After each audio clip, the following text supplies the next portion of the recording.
What up? And we are live. Is anybody out there? Oh yeah, we streaming on everything. God bless everybody watching now and on the repeat. It's Nino Radio. Let's go. All right, what up, y'all? It is Thursday, July 11th, 10 o'clock p.m. Do you know where your kids are? Let's go. What up, y'all? We're gonna go live real quick. Shout out everybody jumping on. We're on Kick, Rumble, Facebook, YouTube, and IG. So shout out everybody watching now and on the repeat. Shout out everybody on IG. I know the screen, I don't know, looks kind of weird, but on everything else, we good. So, anyways, y'all just want to go live real quick, y'all. I was itching to go live. Ain't been live in a little while. I'm on days off, and my wife cleaned the studio, and it's looking good. So we back at it, and there it is. So let's go. Man, everybody jumping on IG. What's up, y'all? Y'all miss me? I was live on IG earlier. Y'all was giving giving the business to old fathead. What's his name? Johnny Marbles. That player hater. Anyways, what up, everybody jumping on? Hey, what's up, Leon? That's the homeboy right there. Let me move all this stuff, y'all. I've been over here making moves. Me and Liberty Dragon, y'all. So we live lit. What's up, Manny? Manny in the building. All my people. Shout out to buddy Manny Flores. Leon Randall. What's up, homeboy? Hope everything's going good for everybody watching now and on the repeat. So I think they said that Joe Biden's live right now, or he was earlier. I don't care, y'all. I don't want to see the dude. I ain't giving no time, and I ain't even tripping. But anyways, let's get to it, y'all. What I'm gonna do right now today, just something light. I'm gonna run through my Facebook page. Y'all check me out on the Facebook. Nino America is my page. I'm like at 38K. I ain't gonna lie, like Instagram, to be honest, it's kind of a whack over there. I don't know if I don't know if I'm restricted. I know I'm restricted, but I don't know what it is over there. But I don't know, y'all. IG is just not the place to be, at least for me. But I'm on Facebook and YouTube doing good, TikTok doing good. You know, everything else is doing good besides my Instagram. I've been like restricted for 2 years. If you go into your account, you can see if you're restricted, and if you're restricted, you know what I'm talking about. It tells you you will not be recommended to any accounts. Other than the people that follow you, I guess. So it's kind of sad, but you know, it's all good. That's my big page, my OG page. I still got it, but it gets no reach, you know. And then my other page, Nino America 2, shoot, I got like a reel on there, did like 3 million views already, but it don't equate to nothing else. No followers, they hardly pay any money. They do pay me on Instagram, but I don't know, y'all. IG, it's not what it used to be. But I digress. Shout out everybody watching now and later. Anyways, so I'm gonna jump into it, y'all. I'm going to the Facebook page. I ain't gonna lie, y'all. Facebook shows a lot of love. People hate Facebook, but I'm gonna be honest, y'all. It's good for me. Anyways, I'm sorry too early. Get back to the top. Where we at here? Okay. So I don't even know if Instagram's gonna be able to see this. Hold on. I don't know if IG's gonna see this because IG is a weird it's a weird look. But oh well. If you're on IG, follow us on YouTube and Facebook because IG really ain't. I don't know. I don't like streaming over there. To be honest, either it's kind of weird. Uh, I digress. So, anyways, what up, y'all? Let's get to it. Hey, what's up, cuz? Shout out my cuz right here. Hey, shout out Sananto. What's up, Al Gore? San Antonio in the building. What's up, my cousin, Agustin Campos? Hey, cuz, I'm gonna go hit the hood over there with y'all. I'm gonna go to the South Ranch and bring my mics and cameras, and we're gonna broadcast my people out there in the South Ranch. Tell my cousins to get ready. I think I seen one of my cousins with it, Tony, with the roosters. So, anyways, shout out my cousin Augustine Campos in the building. Shout out Al Gore says that Oilers hat is dope. Man, when I seen this hat, I kid you not. I told my wife, man, give me that hat. And like a good wife that she is, she got it. And within a couple of days, she said, here's your hat, babe. I said, oh, thank you. I love when I tell my wife something and she listens. Amen. Shout out to the good wives out there that take care of their husbands the first time they say something. Yeah, but this is Oilers hat, y'all. And then check out the shirt. I made this. Everybody watching, y'all, NinoAmerica.com. I got the hot shirts. Man, this shirt right here, man, I need to do a TikTok. But this shirt right here, y'all, it feels badass. And then look, colors are bright, and it's not a sticker. This right here is embedded in the shirt. This is my shirt. I made this shirt. I actually made this on a live on YouTube. We were on the live chilling. I made it, but it's called the Demented Diddler. And there's Biden right there.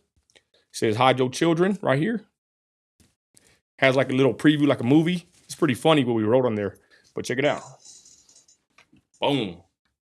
Ain't nobody got this shirt. Only one other person bought this shirt, and I got this the second one. But right here, custom, y'all. I made this. The colors, everything. And this pops. I'm going to tell you right now, I kid you not because it's mine, but because it is mine, nobody got better Trump shirts than me, y'all. I kid you not. Go to NinoAmerica.com and go check it out. And like I said, it feels good. It's embedded in there. It's not like a big old sticker. And the shirt feels good. You know what I'm saying? And man, it looks clean and crisp. I was very impressed with the prints of my shirts. My wife hung up on my other shirts. I got more, but I'll probably make a little commercial or a little TikTok later. But Man, these are badass, y'all. They look good. And look at that. Boom. Anyways, hey, what's up, Jessica in the building? My brother Frankie G. Hey, all my regulars up in here. What up, though? Let's go. Okay, let me go back to the chat before we go. What's up, Taz? Thelma Lopez, God bless you. Everybody else joining me on the live here. Thank y'all. YouTube's popping. So, anyways, let's get to it, y'all. Before me blabbering all night, I do appreciate y'all. Everybody that has ever checked any of my stuff out, I appreciate y'all. You know, it's hard, it's tough, but I'm gonna be honest. That's just how it is. You know, making content. It's how do I say it? It's kind of a struggle because I'm gonna say this real quick. Let me get back to my main screen before I start. Right, making content. You see the hat, baby. You see the hat. I'm an oil man. I'm from West Texas. I make plenty of money. Praise God. As long as I'm able to go work and get up and go make money. I mean, I've been making money already. What? Going on 15, 20 years in the oil field. A good solid probably 15. Really in the last 10 years hauling oil, really balling, right? I risked my life and you know, I paid the cost to be the boss. Now I got my own trucking company. The point is, the money done been made, baby. I make good money in the oil field. I got my trucks running. I'm selling trucks. I'm buying trucks. I'm doing all kinds of moves. I got different streams of revenue coming in, right? Every man, I think, should have money coming in every way. Let's pick it up. Let's take it. Let's make it. And that's all there is to it. But the content, y'all, I kid you not, I make a couple thousands every month off of my Facebook, YouTube, everything put together. I make money on the content too, right? But it's still tough, y'all. It's still tough to make content. You got to really love to do this because if it's about the money, you know what I'm saying? I could be like, oh, hell yeah, it's all good. But it's still hard, you know, to make content, y'all, even if they pay you. Some people never get paid. I see some fools go live or their channels or whatever, and man, they ain't, you know, it's really tough. I thank God for my supporters. Everybody's following me along this journey that I've been on social media. I appreciate y'all. Without y'all, you know, I wouldn't be, you know, doing this, to be honest, you know. But like I said, making content is tough, y'all. You got to figure out what to talk about. You got to have the graphics, thumbnails, the cameras. And really, you don't have to have that. But in order to compete with everybody else, you know, that's how I rock. You know, I keep all my stuff professional and high quality. I just installed an awesome AC in my studio. Man, it's called a mini split. But anyways, the point is to make content, you got to really like doing this, y'all, because like me, I make some money on it, right? But it ain't like that's it's never enough, right? We all work hard, but is it ever enough? So I just wanted to say that, and I'll probably make another video describing the, you know, making content. It's kind of a weird thing, right? Because some people strive to make content, and some even will quit their jobs to do this full time. I'm gonna tell you right now. I heard an awesome podcast, Anton Daniels. I signed up to his Patreon. He's a lit content creator, y'all. He's a black dude from, I think, Detroit, Trumper, everything, but successful like an entrepreneur. And he said it before: don't ever quit your job to do content full time. Why? Because they can ban us whenever they want.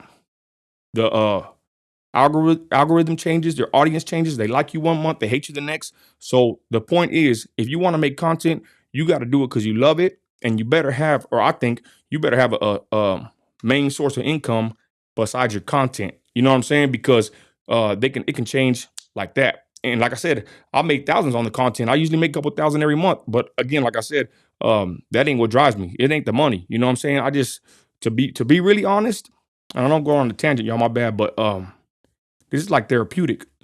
People, I've heard this. People that are creative, um, when they make content, like it's like therapeutic for them, right? And I'm back here chilling in the Trump cave, you know, working on my content and all that, making videos. And sometimes I kind of feel bad with my wife. You know, 'cause I put so much. I wouldn't even say too much time because I'm always with my family. But the point is, I'm like, damn, babe, I'm doing this all the time. Like, you know, I'm not gonna say is it worth it or not, but she even tells me, you know what? At least the stuff that you do, you're not out there drinking, you're not out there drugging. You know what I'm saying? Like your little hobby you do in the back, right? Which you know, she's like, at least it's not like a bad vice or something. So I'm like, hell yeah, that's cool because that makes sense. I've heard before that when you make content, if you're a creative person, that's actually, like I said, therapeutic. So, anyways, sorry for going on the ramble, y'all. Forgive me, but it is what it is. We're keeping it real. Let's roll. So here's a Facebook, y'all. And the number 432, you want to call in? Let me put in the comments here. My bad, y'all. I'm just rambling tonight, y'all. Ooh, wait. 217-0709. If you want to call in, lines are open. I digress. So let's get to this, y'all. This is crazy.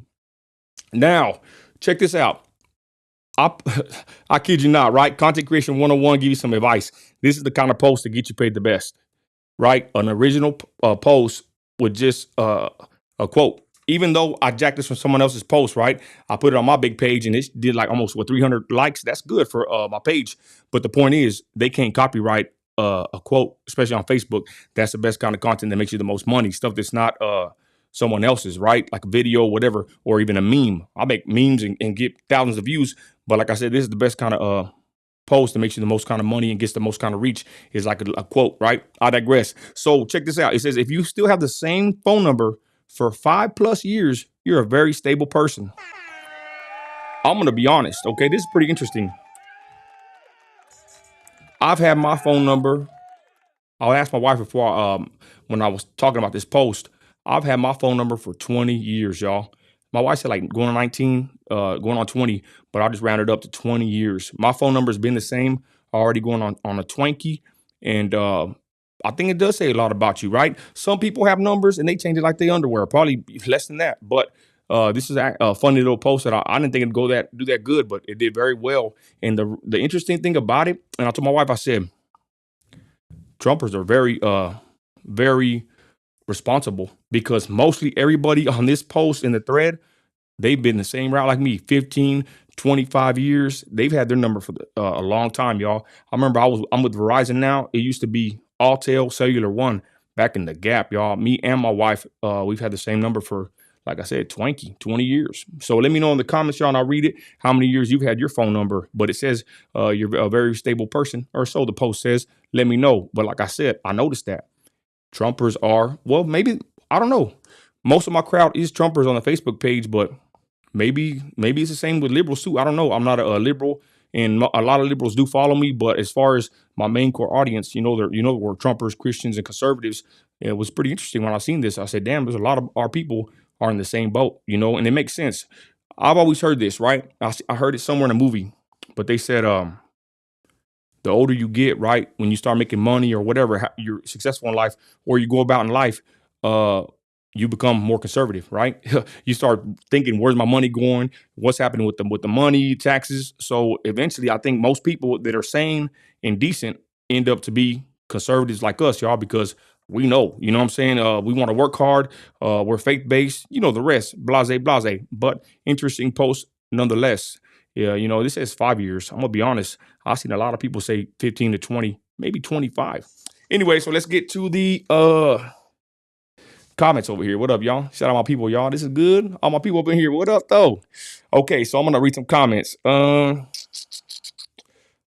let's see. David, my homeboy David right here says, you're building something that's gratifying and fulfilling. If you're sharing your life essence, keep doing your thing, bro. Hey, thank you, David. And that's what I was trying to say earlier, y'all, without fumbling over my words. Like, you got to think about it, right? It's kind of weird being a content creator or being like a YouTuber, right? I think it's weird. I'm almost gonna be 40, but I'm doing it, and I've actually become real successful at it, and I'm grateful for even being here. Because I'm gonna be honest, I thought about it. I think I was thinking about it today. Where was I at? I was thinking about it. Well, I was thinking about the wild things I did as a kid, as far as when I was in warfare, little gang, maneuvers and pushing dope back in the day, right? Um, I was thinking today, I said, damn, certain things that I did back in the day, if they would have got me at the time that I did what I did, man, I would have been up the river for years. I would have probably went to prison. Um, and I think about that. I think about that a lot. Y'all like, damn, today I really thought about it. I said, damn, I'm really grateful because my life could have really shifted with one move the wrong way, really twisting off. Man, it would have been all bad for your boy. And I think about that, And I know people sit there saying, "Oh, you always bragging about money. You're braggadocious. You're always boasting or whatever." But you know what? Like I said, my best friend and them boys down the street. You think I'm braggadocious? You should see my some of my people. They'll slap somebody with a stack. You know what I'm saying? That's just how they are out here in West Texas. But I'm just grateful. I'm honestly just grateful to be on here. To be honest, I saw my Bible on the dresser over here, and I said, you know what? I'm gonna start cracking in my Bible, and just start, reading the Word. Even if nobody even joins alive. But I'm really grateful to God that I'm even here right now, and I think a lot of us would benefit from having a similar attitude. And I ain't trying to preach to you or whatever, but I had that train of thought today. I said, damn, I'm grateful for where I'm at. Especially I'm married to my best friend. I got my wife and my kids, my dogs, my house. Like I got it made. I don't want in life, basically. I could die today and be a happy man. You know what I'm saying? I could die a happy man, basically. And uh, it's wild. Anyways, I digress. Let's go. I'll read some more comments, y'all. What's up, Nino? Hey, what's up? What's up? What's up? It's Stephen Pinkston. What up, Nino? God bless you here from Lansing, Michigan. God bless you all. God bless you, Stephen, and shout out Michigan. That's what's up. Trump 2024. You know what? Let's go back to the comments, y'all. My boy Liberty Dragon. Liberty Dragon's coming to Texas, y'all, in a couple of weeks. He will be here. He probably gonna. I told my wife, I say, I'm gonna have Liberty. You know, he probably just sleep in the studio. My wife saw, man, just get a little hotel out here in the hood somewhere. I said, I'm gonna give Liberty a trap hotel. Nah, I'm just playing. But for real though, Liberty's gonna come down, y'all. We're gonna be making some content, and I think it's gonna be pretty good when he comes. You know, because I ain't got nobody to help me. You know, I would like to do more man on the street interviews and all that. And of course, my wife, she helps me enough. And when Liberty comes, it's gonna be on and popping, y'all. Anyways, so let's get to the comments. Andre says 15 plus years for me. Jessica Hernandez, at least 20 years. Hey, thanks to my hubby, she says. Man, I love to hear that. You know, on all our platforms, y'all, we push marriage, right? I believe in marriage. One man, one woman become one flesh, and they are together till one of them passes. That's just, biblical, my biblical stance on marriage. Okay, let's see here. My cousin right here says, and my cousin Augustine right here, South Ranch, Odessa, Texas. I had mine for 15. Damn, all right, cuz. Let's see here. Gaio says, Tobias, is that how you say your last name, homeboy? Same phone number since Singular Wireless. Yes, Singular. Was that Autel? I don't know. Let's see here. Meet the Trumpers up here in Minnesota. They are hella, and they want it to be known. Damn. Well, shout out Minnesota. Let's be honest, y'all. People talk about people being racist. I had a live earlier on Instagram, and I said straight up, I think everybody is somewhat like that. Everybody is prejudiced to a certain degree, I think, So let me I'm checking the Instagram feed. Y'all don't even know how it looks over there. Is somewhat like oh that. Yeah, it's all messed up. Instagram's all messed up. Y'all might even in that feed. I don't like how that looks. Y'all join us, y'all, if y'all can on Facebook. Well, I'll leave it open. Only 4 people watching anyways. But the Facebook don't look too good, y'all. It's just all messed up. I have this formatted a different way. Anyways, my boy Aaron Fawn says about 15 years from me too. Okay. Carolina girl, over 15 years. I think it's a feat in itself, y'all. It means that you pay your bills. Florencio says we are the minority up here. Okay. Jessica Hernandez says Trump 2024. Christy Maga, howdy everyone. My boy Jimmy says, speak the truth, my brother. Man, salute you, Jimmy. If you served, hats off to you. Thank you for your service, man. I'm telling you right now, when I get a lot of hate, it ain't no secret, right? I'm hated, but who cares, right? We're all hated anyways. But online, you have to have thick skin. But when I see men like Jimmy Davis, especially if he did serve as like maybe a Marine, forgive me if I'm wrong, that's what makes me feel good. When I get messages of encouragement or at least acknowledgement or some kind of respect from a fellow man that is upstanding, especially if they served in the military, oil fielders, husbands, fathers, that's what, hits me the best. Whenever someone compliments me that's, a respectable man, or at least for sure a man, at any point, right? The point is when another man gives me a compliment or, salutes me, I appreciate that. And that means a lot to me because, real men, let's be honest, are hard to find in this day and age. Let's be honest. Anyways, let's see. He says, Trumpers, Bideners, y'all allow these campaigns to divide. Hey, Florencio, I'm going to be honest, bro. I think division's good. I actually think that division is a good thing because the Lord Jesus Christ said that he came to divide a household. The Lord Jesus said that he came to divide mother and daughter, father and son. Like, you know what I'm saying? Like, that's how it is. And I'm going to be honest. Ever since I became a Christian, that book is really, I'm not going to say came true, but it's true. Straight up. Even me and my family. There's people in my family that have been cut off and that's just what it is. And it really, to be honest, it started with my religious, journey. Becoming a Christian really put a divide with me and friends and family. And for the most part, I'm going to say it was well needed and a good divide. I think division is good. Amen. Okay. Hey, what's up, Roxanne? Says, Brother Nino, what's up, sis? My boy Tito. Hey, the lines are open, Tito. 432-217-0709. Jimmy says, watching from Illinois. Interesting. Let's see here. Andre says, God had a plan for us from the beginning, my brother. I'm the same way. I would have been gone a long time ago. That's what I say sometimes. I got my videos too, and I talk about it. But I'm not gonna say all, but most of my friends and family, what I'm saying, not to be over here, beating the same old, hood gangster drum over here.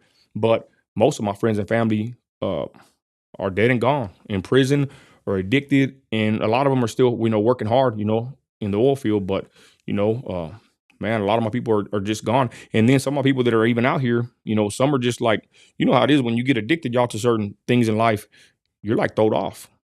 I'm even glad that I'm gonna be 40 years old, and I'm gonna be honest, not to be weird, but I still look good. I'm not all messed up, and I got most of my teeth. You know what I'm saying? Like that to me, Southside Midland, baby, that's an achievement. I'm happy that what I'm saying, that I'm even uh I'm healthy. I don't look too bad, and not being weird, and that I got my right state of mind. Let's be honest, y'all. The older you get, you see more and more people just throwed off and whatever. So I digress. Let's continue.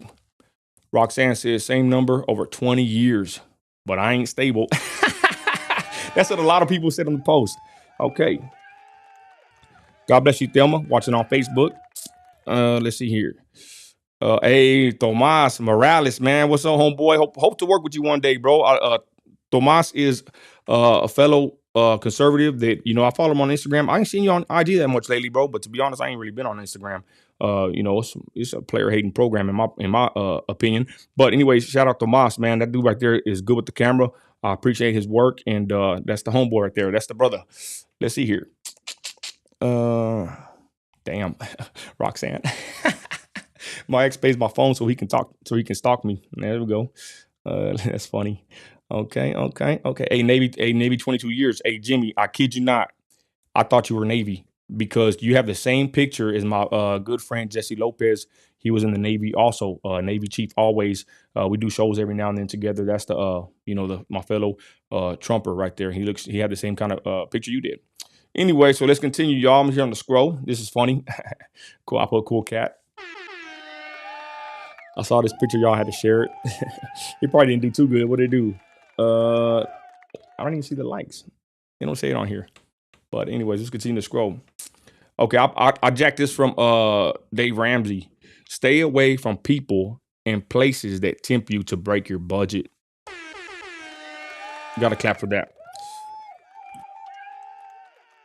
You know the funny thing? my wife said, or somebody posted on there and said, yeah, going outside. I'm like, hell yeah, doing whatever, right? Even going outside nowadays costs money. But and then somebody, I think, was it Thelma? Somebody posted, stay off the internet or off of Amazon. I'm like, dang, that's right, because I'm gonna be honest, y'all. Shout out all the women, right, that are like my wife. My wife actually bought a refrigerator for the Amazon and the FedEx delivery drivers, y'all. It's like every day we're getting packages, and I got Amazon Prime, and I think it's pretty good, I guess. I think my son even uses it, and he lives somewhere else. But anyways, they all use my account for the free shipping. But man, we're always ordering stuff on Amazon. But this is a good point, y'all. Stay away from people and places that tempt you to break your budget. That's what we've been doing here, y'all. We could sit here and complain, right, that the country's going to crap, economy, this, that, and the third. But real people are going to rise to the occasion. Mature adults that are responsible are going to do what it takes to provide for their family, no matter if the economy's good or bad. Let's be honest. But it's up to us, y'all, especially to show our kids. But it's up to us to change our ways and do better with our finances. I think finances are very important. People always talk crap to me. Oh, you're a Christian, but you're always talking about money. I don't give a flip. I say what I want to say. But the point is, we should be worried about our finances. We should be, working hard to get out of debt, watching every dollar we spend. At least this is what I think. You ain't got to agree with me or whatever. But I think it's very important to really focus on not just what you make, right? Because I've been listening to a lot of podcasts lately about finances. But it's one thing to get rich or to make a lot of money. But it's another thing to keep your money or live within your means where, you know what I'm saying? There's like a stat, I think it's 90%, but I forgot. Football players or athletes, they go broke in like 10 years, right? Because once you get up there, you make a lot of money. That's one thing. But to keep that lifestyle, y'all, to keep, making your money, that's another thing. And that has to do with budgeting, spending, your debt to income ratio, whatever. So you would do good listening to some podcasts about money, y'all. I mean, I'm a trucker, so I get to listen to podcasts all day. And that's one thing that you got to do. You got to tighten that belt. You got to say no. And to be honest, you got to do what others ain't doing. I ain't gonna lie. I think this year we're probably not gonna go on vacation. I wanted to go on vacation. My 18 wheeler broke down. That was like 15,000. I had to pay to fix my truck, which thank God I had it, but that was a big hit. But to be honest, y'all, I don't think we're gonna go on vacation this year. We might go like an hour or two to Bomberay. It's a nice little park there, but you know what I'm saying. I don't want to go in debt to take my family on vacation. And a lot of people, I don't know if y'all know this, but most people actually going in debt when they go out of town, when they have vacations. Most vacations are not paid for cash. They're put on a credit card. And like I said, that's what you have to do to be responsible. From what I'm listening to the podcast, which I already kind of know better, but you got to hear it 100 times, right? But the point is, you got to be careful. Say you get a raise at work, right? You don't go buy you the car and buy you something to match your income. You got to basically always got to live below your means, but you get the house or you get the car and the jewelry or whatever. You get that after you make the money, right? After you get out of a financial hole. You don't just get a big old check and then just go start buying diamonds and gold and new cars. I mean, you could do what you want. I'm just saying that's how you win in life. You know what I'm saying? You got to live below your means and get the bag first. Excuse me. And then, you could splurge if you want. But, I'm learning a lot, y'all. And I keep hearing this stuff. Of course, we hear it all the time. But to implement it and really practice it is a whole nother deal, right? Another thing that I learned too, and I wish I really would have did this, but I'm a West Texas, oil man / ex street dude. It's kind of in my blood, in my hood to be like this. But you got to, I would say, I think I posted it, but you got to act broke or look broke, but think rich, basically, right? You need to play the part. Don't let nobody you got money if you got money or whatever, but that's not what matters. Looking the part, right? Anybody can go buy a chain. Anybody can go buy Versace and Gucci and even have a nice car with a bunch of debt. But that's not the route, y'all. The route is, like I said, to look poor but think rich, right? And that goes over a lot of people's heads, and even me to a certain degree. But I've been really thinking about my finances, my money, and excuse me, no more gold chains for Nino America, y'all. I really I'm focusing on the numbers, and thank God I'm not hurting. But like I said, even when you're doing good, you really got to focus on the money, y'all, and your finances and your budget, because let's be honest, I think a lot of marriages suffer, and a lot of marriages are people end up in divorce due to financial issues, right? It's stressful, Thank God me and my wife had done good to get out the hole from years of working hard and just going in and working a lot. But it's stressful whenever you got back in the day. I remember having what do you call them, overcharges, right? Uh, just having a hard time paying bills, right? Like I said, thank God that's far removed from me. But let's be honest, y'all. I don't think most Americans are ready for any kind of financial crisis in their lives, because I think most Americans are living paycheck to paycheck. And even to a certain degree, I've heard that about big celebrities like Johnny Depp, whatever his name is. Like, they're living big paycheck to paycheck too. People like him. It don't matter. That's the point. It don't matter if you're rich or poor. You can handle your money wrong either way, right? So anyways, I digress. What up, y'all?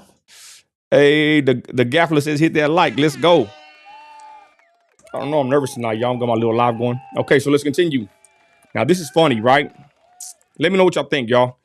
I'm going to be honest. I haven't really been too much on this, like sharing too many of these memes with this girl, because I'm going to be completely honest. I think it's degenerate. I guess it was kind of funny if you think about it, maybe, but I don't think it was that funny. This woman, I got somebody calling. Hold on. Let's put them on. Oh, who is this? Hold on. Hello, you on Nino Radio. What's up, brother? Woo, speaking of the veteran, it's my boy Jesse Lopez. Hello. What you doing, man? How you rolling? I'm doing pretty good. Jesse, how are you? Pretty good, brother. I just saw that hilarious clown act. Okay, Jesse Lopez. Quick introduction. Let them know who it is. Jesse, give your quick introduction, brother. Jesse Lopez, 20-year Navy veteran, retired corrections officer, and Trump MAGA supporter. Let's go. Let's go. Real MAGA. Hey, Jesse, I didn't know you were in corrections. What pinta did you work in? Juvenile corrections. Oh, hey, Jesse, I'm not going to ask you right now, but I bet you've seen some stuff, huh? Oh, God, man. Wow, bro. Juvenile prison, juvenile probation in Dallas, juvenile probation down here in Oasis County, juvenile probation in San Diego County, Wow. juvenile probation in LA County. What? And juvenile prisons down in McAllen, Texas. Man, Jesse, I need to do an interview with you, bro, and you can explain a lot of that, because I ain't gonna lie, that's the stuff that gets a lot of views, prison stuff and people locked up. I don't know why, but I digress. Jesse Lopez, I didn't watch it. I didn't even know what channel Biden was on, to be honest. But Jesse, give us a breakdown of what you've seen tonight and what we should be expecting, to see in the shorts and the reels and all the videos that will be coming out tomorrow and right now on Twitter and everything. What did you see? Well, everything, the whole purpose of the air quotes press conference, right? That was going to be so he could try and recover from the debate debacle. And because the debate debacle, bro, it's like, it even surprised me. I was going to do shots with every time that he messed up. When I got to 15, it was like too many. It was too many shots. It was like, oh my God. It's like they put him out there on purpose, and then he's trying to recover. And a lot of people said that what they should have done, if he was okay, and that was only one night that happened to him, they should have had him do some press conferences where reporters would ask questions, just like Trump used to do. He'd go out there and do a press conference, and he'd call on different reporters. He didn't have a list like Biden did. Biden had a list tonight of what reporter he was going to call on. And I bet you money those reporters already were given questions what to ask him. So he had already knew what questions he was going to be asked. He knew which reporters he was going to call on. All the ones that asked the hard questions, he didn't call on any of them. And then he was still messing up. He had a teleprompter. He called during the first 5 minutes. He called President Trump his vice president. Hell. He said, I chose President Trump as my vice president. I chose Vice President Trump because of his leadership and his ability to help and run the country. And everybody's freaking out on Twitter, man. They're like, wow. What? He just called President Trump the vice president. Hey, Jesse. So he started messing up from the get-go. Okay, Jesse, let me ask you this. Was there a live audience there? There were some live reporters, but check this out, man. There wasn't an audience. And then on the outside of the convention center where they were at, because this was the same place that they were having the NATO meeting. All of the outside was all gated up with 8-foot fences, just like the White House, so that nobody could go in except the people they wanted to allow inside.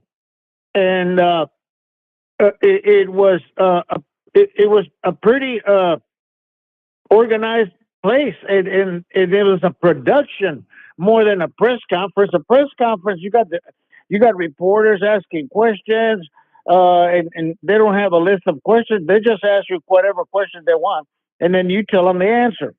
That's not the way this one went down, man. This one was a setup, and it was a production, and he didn't recover anything. There's even more people asking him to step down now from the Democratic Party. Hey, Jesse, that's interesting that you say it was a production, man. That's freaking crazy. And me and my wife were talking about it because she was here in the studio helping me clean, and she was watching a clip of Trump when he was killing it when he was doing good at one of his, I forgot which debate it was, but the crowd was going crazy, right, when they were talking about Rosie O'Donnell and whatnot. But my wife even posted on Instagram that's why we can't have that no more, right? Because Trump did so good on his stuff. They will never have a live crowd ever again. You think that's true? No, because they don't. The last one they had like that in 2020, they had it with CNN, and they had a live crowd, and all of the crowd was for Trump. So it's like, so that's why they didn't want no audience in this last debate, because they thought, okay, let's rig it, because they thought that they were going to rig up Jake Tapper and Dana Bash, who were the commentators that were controlling the debate. But they actually did a pretty good job asking fair questions instead of setup questions. And right off the bat, the debate, well, if you saw it, you could see that Biden was going down. He was going down hard. He was going down in flames. And it was some of the reporters said that in the reporter room, there were some Democrats laying on the floor crying because they were Hell panicking, yeah. man. The Democrats are in panic mode right now. Wow. You got people from the Democratic Party, senators, congressmen. Right now, they're all having meetings about how they're going to get Biden to drop Wow. out. Okay. Jesse, your thoughts, because there's a bunch of theories, about him stepping down. My wife told me earlier, right? She thinks that maybe they're going to install Kamala and then maybe have Newsom, be the VP. Your thoughts on this? Basically, do you think that's possible, and or do you think that they're doing this on purpose? Do you think they're putting him out there to look like a dumbass, or he just already acts like that? You know what I'm saying? Go ahead. Yeah. I think that, and some of the people that know what they're talking about say that here's a few things that they say. Number one, the only person, there's $225 million in the money pot that Biden has for the Democratic campaign to run for president, right? That money can only be passed to Kamala Harris. That money cannot be passed to a new nominee. The new nominee would have to bring all of his own money. Wow. So you see, so that's the problem. So that's the problem that they have right there. So they're stuck with that. The other issue is they have to declare him by July 21st. The Democratic Party has to declare him the nominee for the Democratic Party, or there's about 15 states that will not allow him to go past July 21. So that means that the Democrats would lose the delegates from 15 states. So they're right now they're in a pickle. Wow. They have to declare him the nominee, or they have to declare a new nominee, so that they make it to those 15 states that have a cutoff date in order to put forth the Democratic nominee. And as far as push it in, Newsom can't do it, because if they were to stick Newsom in there, Kamala Harris would freak out, and then all of the lefties would freak out, and how are you going to put him, a white guy, over Kamala Harris? He's the vice president, and all of this, and she's a woman, and this, and she's black, and they're like, well, she's really Indian. Yeah, I forgot about not that. Black. Yeah, she's not really black, and then she's anti-white, except her husband's white. So it's like, oh my God, they're in a big mess, man, because they're like they've got very little time to work with, and they're running out of time. Interesting. And then on top of that, all of the cases that they have against Trump, they're falling apart. Hey, Jesse, my buddy Tito, he said it earlier on the live. We were on Instagram. He said that they need to keep Biden. He wants Biden to stay in there. Yeah, he wants him to stay in there. He says, stay in there. Go ahead. They said, we've already planned for Biden. Our whole campaign is planned for Biden. But if they put anybody else, we'll go ahead and adapt, and we'll make plans for whoever they want to put in there. But and Trump said that the other day at his rally in Florida at Doral at the golf course, where he introduced Barron Trump. That's the first rally that Barron Trump goes to. He got a standing ovation from about 25,000 people that were there, man. Jesse, and I seen Barron, and that young man looks like a a presidential young kid. You know, I like the way Barron looks. I like the way you know what I'm saying. He looks like a no weirdo, but a good looking young man. You know what I mean? I like Barron Trump. Great looking guy, young man. He's got a He got a future, future. man. Yup. There was some people posted on Twitter. There's the future of America right there. Wow. Barron Trump is 18 years old. His IQ is 170. He's a master's level chess player, and he speaks Whoa. 5 languages. Oh well, you know, yeah. Well, I don't even want to say on here what I want to say, but yeah, that's like the that sounds pretty good, Jesse. So real quick, before we move, I want to ask you about the issues out there in Corpus, or what you think about the illegals right now, because I know you're in a hot area. But Jesse, what else do you want to say about that? About the tonight with Biden? Any other theories that you think might happen with him? You know, them pulling him out or keeping him? Go ahead. Well, look, what you were talking about a little while ago, that the Democrat Party is putting him out there on purpose to have people see him mess up. And that way it'll make it easier for Democrat Party to replace him. Because the Democrat people, the voters, will start to see it for themselves, and it's like, oh wow, this guy's doing really bad. We need another nominee. So that's who they're trying to convince right now.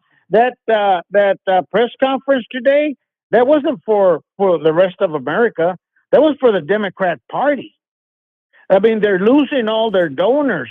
The Democrats' donations have gone on and down in the last 2 weeks more than they have ever before. And you know, and so they're losing support. And we know damn well you have to have money, right, to do anything in life. But to push a presidential nominee, you need some big bucks and some big backing. So we'll see how that goes. But like I said, Jesse, I didn't watch it. You know, I don't know if you know the numbers. Were people watching it? Was it a hot topic? Or I didn't even want to watch Biden. I don't even want to watch the dude. Jesse, to be honest, when I see him speaking, my son is finna be 13. And not to put my son down, but you know, my son makes way better conversation than this esteemed politician, you know, and I don't know. I bet a lot of our kids are way smarter than Biden, but I do not want to listen to this dude whatsoever. Did he have a lot of people watching? Was he popular besides, you know, his mistakes? He didn't have that many people watching, not compared to the debate, but it's like the ones that were watching, the only reason they were watching, it wasn't to hear anything new, because they knew they weren't going to hear anything new. They knew everything that Biden was going to be talking about was stuff that they had fed him, things that he had practiced on, and he comes out. The first thing he had a notepad, an iPad on the podium, and he had notes, and then he had a list of the reporters that he was going to call on. So you think they didn't give the questions to the reporters beforehand, and then he's been practicing for a whole week since they announced this press conference? That wasn't a press conference. That was an act. And everybody on that, he was on that stage. The way they were setting it up looked like a Hollywood production. And speaking of Hollywood, all the Hollywood support that he had, or throwing him under the bus. Look at George Clooney. He said, "Hey, you need to step down, bro." Clooney said that? Clooney told him, "Hey, Clooney put a big op-ed in the New York Times, and he said the Joe Biden that I saw in Hollywood over there, where they were getting the fundraiser." He said that's not the Joe Biden that I saw in 2020. Hey, Jesse, go ahead. And he said that and he really needs, if he wants to help the Democrat Party, he needs to step down. Hey, Jesse, my buddy Tomas says in 2020, Biden got a secret huge donation of multi-millions. You heard about that? Well, I'm sure it was from all the Hollywood elites and the rich people and people like De Niro and Soros and all of those people. But right now, all of those people are sort of like turning their backs. And a lot of the ones that gave, I think it was like about 12 million in Hollywood. And George Clooney was the one that told everybody to come on in and start donating money, you know. And then a week afterwards, he starts saying that Biden's no good. and all the people that donated money, and now they're pissed off at Clooney because they're like, wait, you told us to donate money. We didn't know that you were going to you were going to tell everybody that this guy needs to step down after we already donated hundreds of thousands and some people millions. Hey, Patriots. Our goal says, do donations really make a difference deep in the race? I would say every dollar counts. What are your thoughts on that, Jesse? Oh, absolutely, man, because that's what pays for. Yeah, In a they're little workers. campaign, They're little workers. with their staff, their campaign workers. It pays for the people like that go out and register people all over the country, and then it pays for their attorneys that are set up right now with the GOP. They got them all over the country to keep an eye on the integrity of the vote, and then you also got them paying for the ads, the campaign ads. But it's like that's why you see that Trump's been pretty quiet since the debate. He's using the plan that he's using is that they probably told him, you know what, in 2020 you spoke too much about how bad Biden was, and he talked Biden down, and this about Biden, this about Biden, this about this time. Instead of doing that, let him do his work. Yeah, just let him talk and let him destroy himself. Damn, Jesse, I love that train of thought, but you're right, bro. Trump has been quiet, and he's back on tweaks on. He has multiple platforms, but you're right, Jesse. I think that's a good little point that Jesse just made, y'all. That Trump is probably holding back because, I mean, think about it, y'all. He got a nice little train wreck with Biden and them going right down the track. So why would Trump mess it up or say something to mess that up at all? That's a pretty good point, Jesse. That's very interesting. Yeah, bro. absolutely. Because like, why shoot arrows at when the Democrat Party are themselves shooting the arrows at them and shooting at each other, and it's like, oh, they're coming out of the Democrats are coming out of meetings, and one Democrat senator, he came out. They asked him, how did it go? It's like, are you guys all united? It's like, we're not even on the same page. And then he said, we're not even in the same book. Wow. Hey, Jesse, check this out. It's pretty disorganized. I agree. Jesse, Tomas says Washington has a secret, I think, hates a secret. Yet in the summer of 2020, when a blandly named entity called the Impetus Fund received a $64 million donation from a single anonymous source, and he quoting CBS. Well, that's possible. I mean, shit, man. It looks like somebody was talking about who do you think Kim Jong-un, the president of China, and the president of Russia, who do you think they would want to be president of the United States? Biden or Trump? Jesse. Biden, of course, because they're rolling over him like a bulldozer, man. Man, that's a very interesting point. I mean, I don't know how true it could be. I'm not denying it, but could you imagine, it really, just be honest, either party, right? I think it's bad if any foreign, nation could to donate to any party, but if they were able to get millions to either or, but I would say in this case, of course, Biden, that's pretty scary. If they would even donate, or like you said, they know who they want. They know that Trump ain't gonna play with them. But anyways, final points on that, Jesse. I want to ask you about corpus, but go ahead.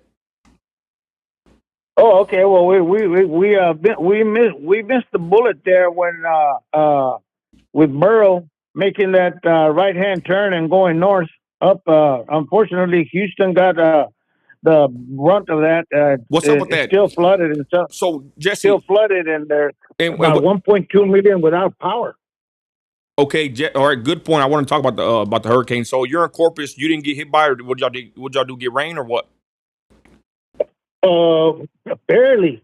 We barely got rain, man. And it's like for a couple of days, it looked like coming straight at us, and then it made a right hand turn and went north, and then it hit right into Houston, right into it, man, and it flooded the heck out of Houston. Hey, Jesse, so what and then knocked out their power. So over 1 million without power, who are they blaming or whose fault is it? Well, it depends who you listen to. There's some people that are blaming Abbott and the state of Texas, and but they fail to pay any attention to the fact that Houston is a Democrat-run city that has been turning all the money over to help the illegals that are going into Houston and killing their citizens. Like that poor young 12-year-old girl that got raped and killed by the two, what was it, Salvadorians or Venezuelans or whatever Jesse, the heck it was, the yeah, illegal aliens. There Jesse. was those guys are going they're going to get the needle. Okay, Jesse. They're going to get the needle. Jesse, my buddy Tito was talking about them. He said that I asked who's the most disrespectful. And we gotta watch out with the words, Jesse. We're on YouTube. Be careful if you don't mind. But I asked Tito who was the most disrespectful.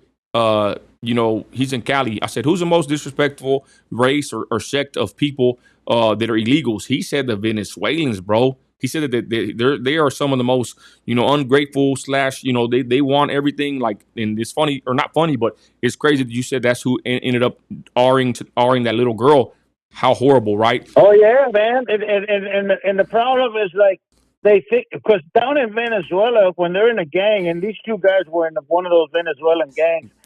When they're in a gang in Venezuela, they basically can do whatever the hell they want to. And check this out, man. This is a true statistic. Since Biden has been in office and opened the borders and allowed all the Venezuela, Salvadorans, and all the Chinese and all the rest of the people from the rest of the country go, the crime rate has gone down in Venezuela and Salvador. Jesse, and then we talked about that on the live earlier too. They're saying that the Venezuelan president is a pretty good guy, and he's doing good while we're getting all the trash, basically. Yeah, because they pretty much opened the prison, just like Trump said. Like they did open the prisons, and they just let them go. Like, hey, go on up there, and they all left, and the crime rate went down, and ours is going up. Jesse, so you're right now in Corpus. You said that the hurricane, y'all just got rain, so Houston's down bad right now with the weather, with the rain. I've seen videos. How's so? I guess the outlook with Corpus, everything's looking pretty good. Not too, it's kind of dry over there. Yeah, it's kind of dry down here, man. We're back up to 92-degree temperatures, and the sun is out. Every once in a while, we get a little drizzle, but nothing, nowhere near what Houston got. And then Houston has a lot of problems with their drainage systems that haven't been fixed, even though they've received the money to do it, but they've sent the money over to do other things with it. So they haven't updated their drainage. So they have a lot of problems with flooding.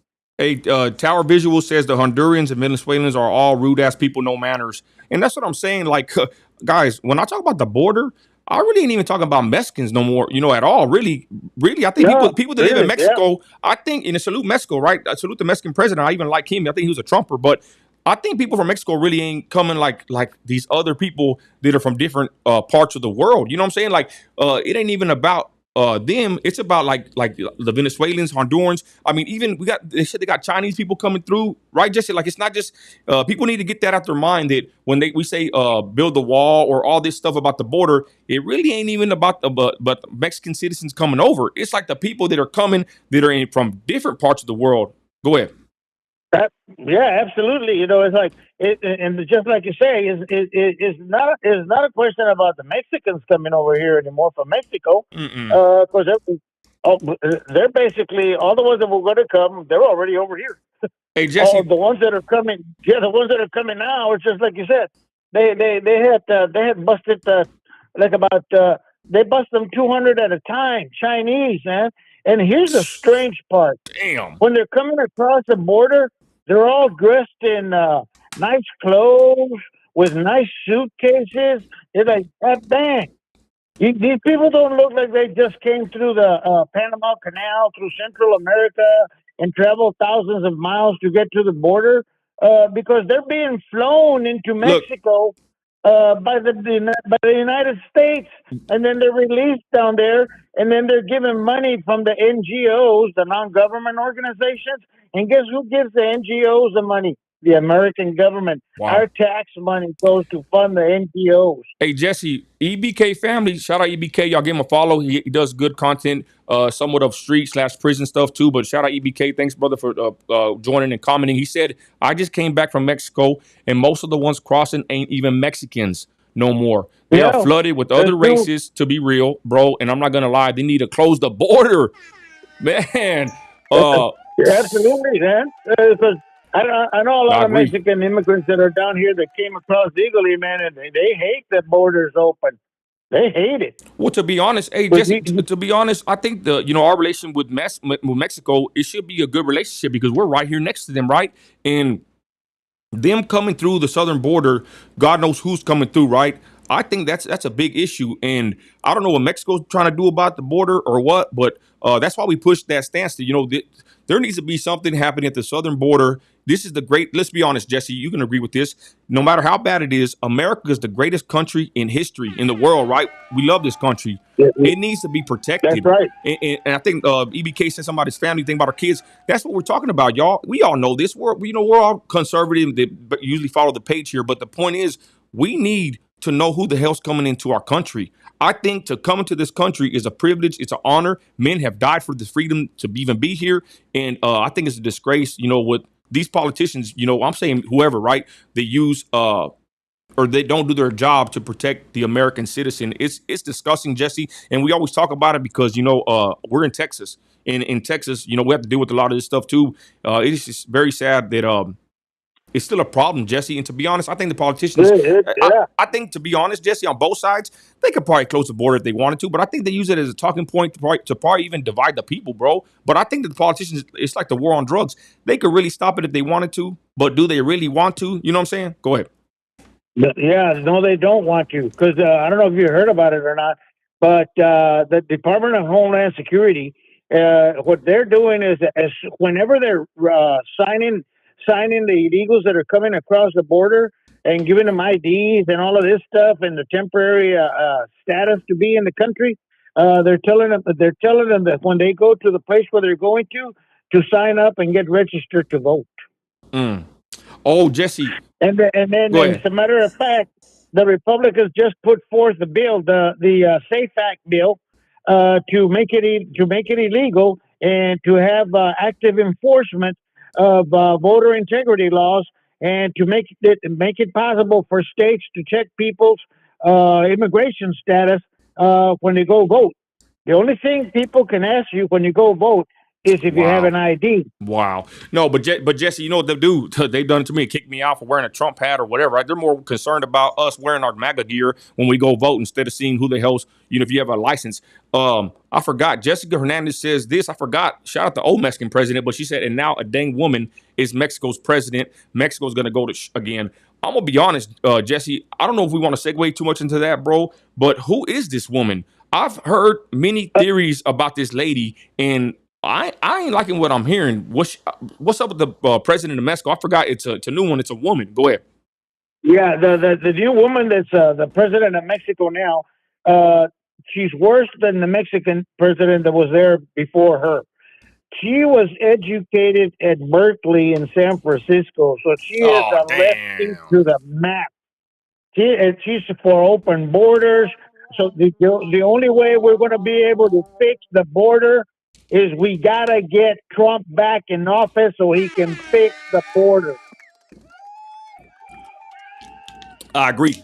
All right, Jesse, we're fixing to wind it down, brother. Give a final word for the people watching. Go ahead, Jesse Lopez, retired Navy chief. Always. Go ahead, Jesse. Let them know. Hey, what we need to do, everybody needs to get out there, man. I know there's a lot of people out there that always say, well, I'm not into politics or I don't vote. If you know anybody that's like that, that's an American citizen or friends of yours, you need to get them interested and get them out there to vote. Even if you have to drag them out there to vote. We need every single vote that counts to make it to this election so that we can get Trump back in office and stop the destruction of the United States of America. I'm gonna be honest, Jesse, because I don't know if we're gonna. I don't want to be like a doomer, right? But or push the fear. But I don't know if we're gonna survive another 4 years. I know they always say this every election is the most important one, but the last 4 years with Biden was horrible. If we're gonna go on Well, like yeah, that for that's four what, more, yeah. I don't know what the hell's gonna happen. But anyways, Jesse, But next, go ahead. those 4 years showed everybody what it's going to be like. And if he gets another 4 years, they'll destroy America. I agree. They'll destroy it. Jesse, let them know where to find you on the show on the socials, y'all. Jesse, go ahead. Let them know where you're at. On the sofa, Navy Chief Always on Twitter. Chief Always here on Instagram, and same thing on YouTube, Okay. or at Jesse Lopez on Facebook.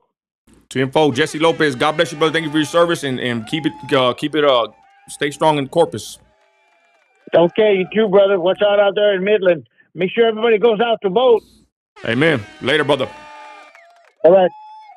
Man, that's my good friend Jesse Lopez, y'all. 432-217-0709. Y'all, the lines are open. I'm gonna keep going live. I'm off tomorrow, so we chilling, y'all. 432-217-0709. Lines are open, and there it is. Anyway, so back to what I was saying. Like I said, and to be honest, like I kind of segued away from politics a little bit, right? I'm not really on the nationwide politics scene like I used to be. They just call me, they want me to get involved in another organization, but I'll talk about that in a minute. But the point is, I think it's more important, y'all. Turn this AC off. It's cold in here. It's more important, y'all. I'm gonna be honest, to get involved locally. I live in a town that is supposedly a Christian, Trump, MAGA, conservative town, but man, there's a swamp here in my city. And I guarantee you, if there's a swamp in my city, there's a swamp in your city. I think it's more important to get involved locally in the local elections and politics in your own city, because from what I discovered dealing with these bastards out here in Midland, it's rough. There's a swamp in my city, and I believe that local politics is more important than nationwide politics. I'm gonna be honest. Now, somebody got a hold of me today. I don't know if I'm going to do it. Of course, I got to consult with my wife, go into prayer about it, and make a good decision. Somebody's AC over here. Boy, thing's cold. But I was invited to be a part of an organization that's basically helps locals take on the local swamp. That's what kind of told me about it, and I got invited to an event, and I think in around Houston or around Dallas, right? And I told the person that invited me, it's pretty big. They're pretty big namers, y'all. They're Hispanic. If you catch my drift, you know who I'm talking about. But they're Latina conservatives, pretty big on Instagram, on Twitter, everything. And that's the partners right there. That's the homegirls right there. To be honest, well, one's my sister in Christ. She's a Christian too, but they want me to join this organization.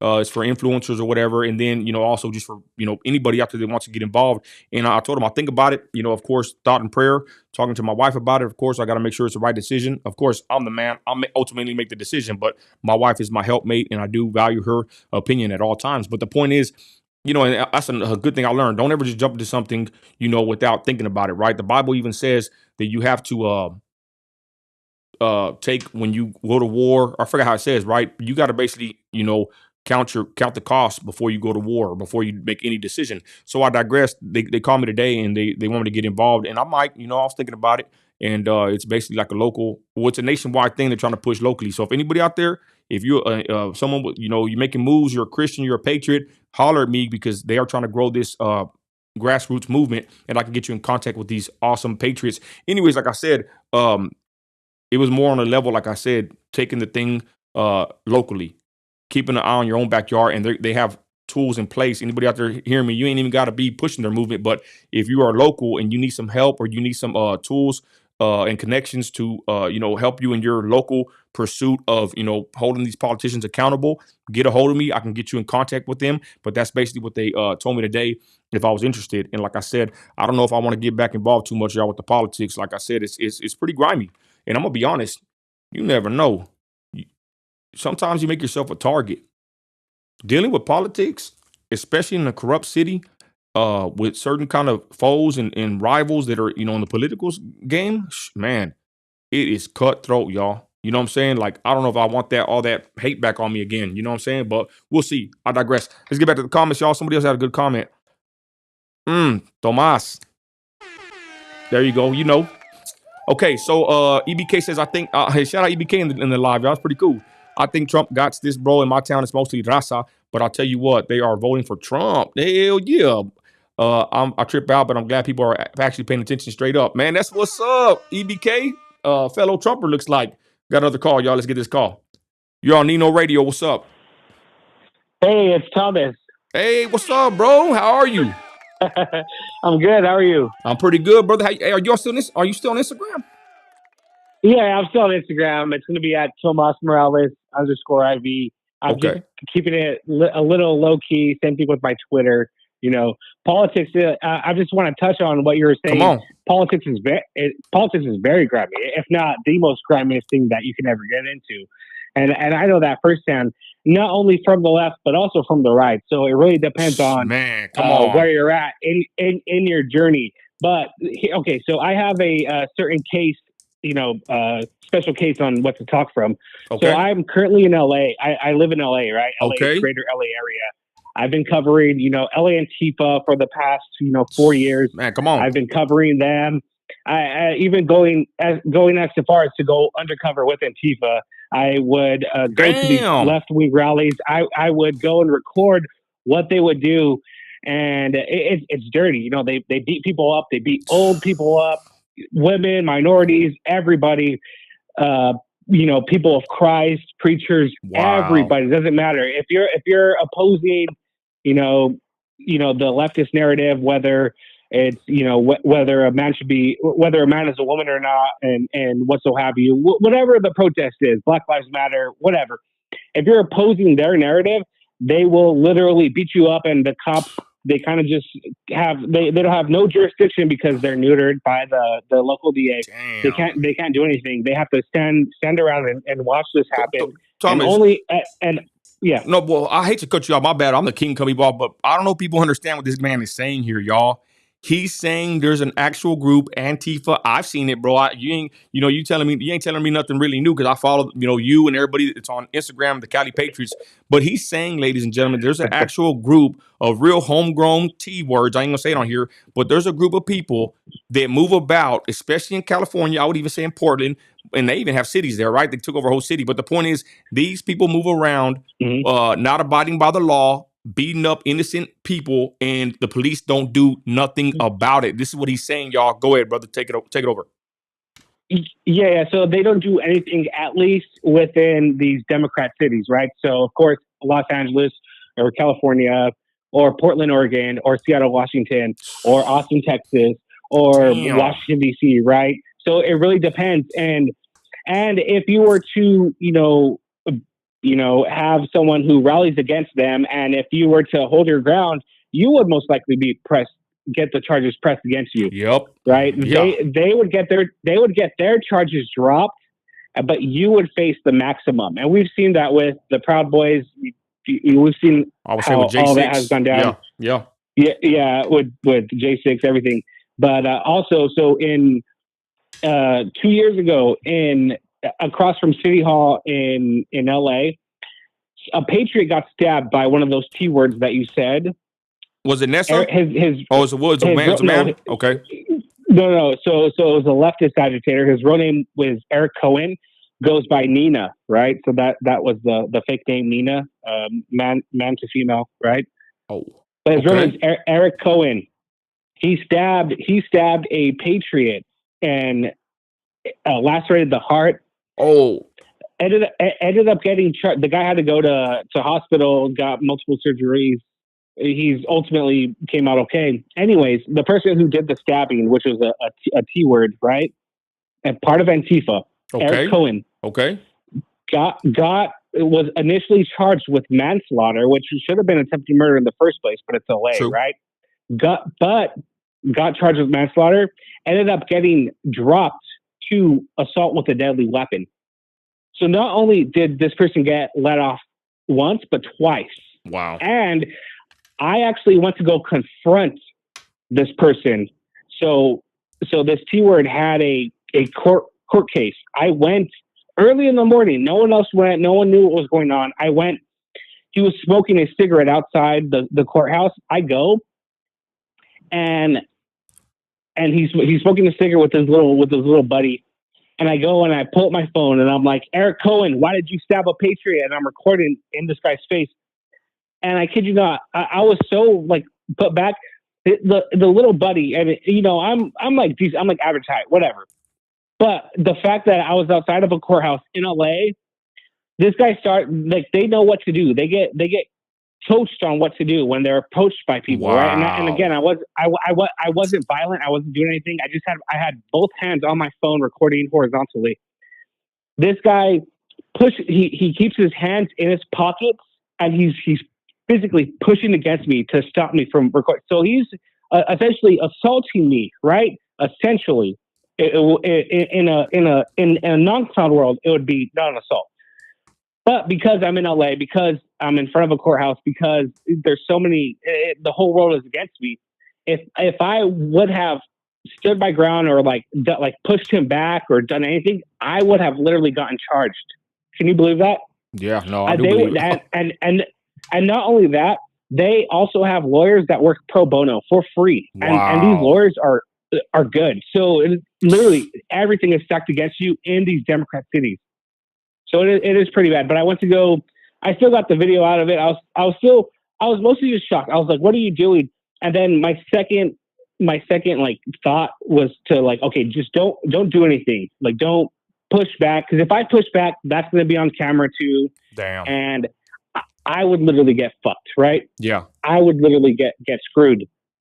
So, and plus like they have the whole system on their side, which I don't.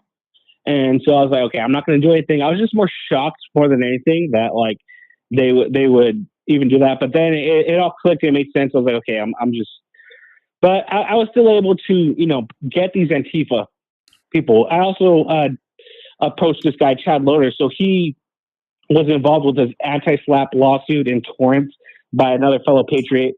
The patriot ended up losing, but I ended up going to the actual courthouse.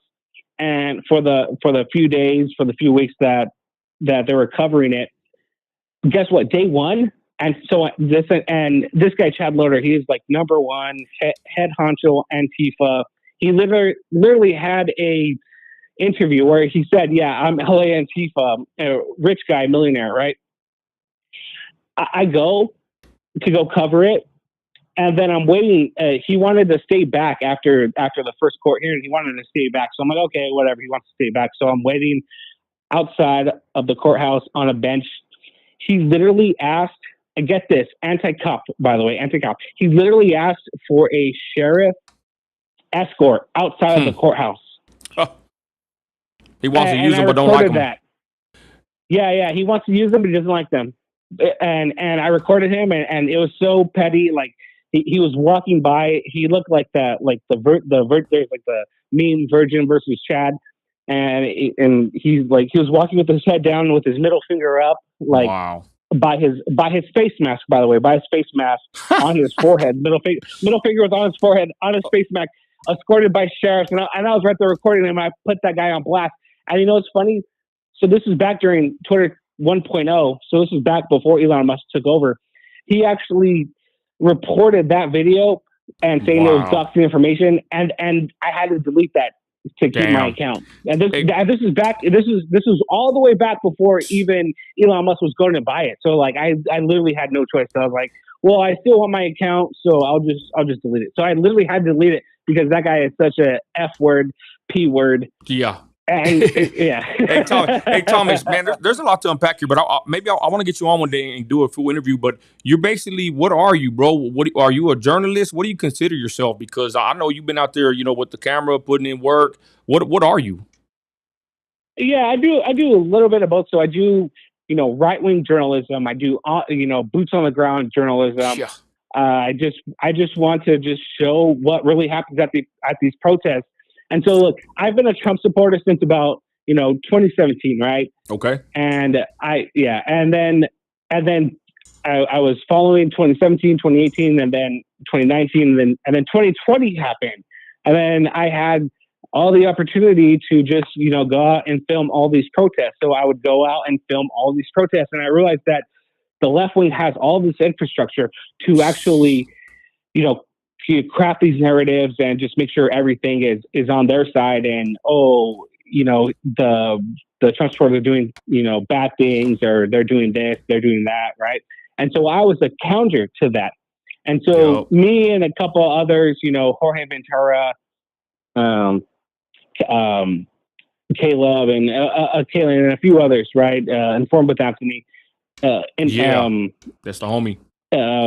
Hernandez, Drew Hernandez. We all went and we all started recording these protests, and we would always show the other side because the left wing truly does have a monopoly on the flow of information. They have the monopoly on the flow of information, as well as to where if you were to get arrested on the left wing side, then they give you numbers to call, and you have lawyers that will fight for you. And then you also have bail funds that will bail you out of jail for free that are publicly funded. Like it's totally just shoehorned down the line, and it's totally just set up for them to protest. But when the right wing does it, we saw with J6, it's truly impossible. It's truly impossible. Hey Thomas, let me ask you this. But I just wanted to show that. Yeah, go ahead. But I want to ask you this. I just wanted to say it. Yeah. Okay, cool. Thomas, I would ask you this because you said who asked me about that organization. I don't want to put them saying any names, but like when they're asking me to join this stuff again,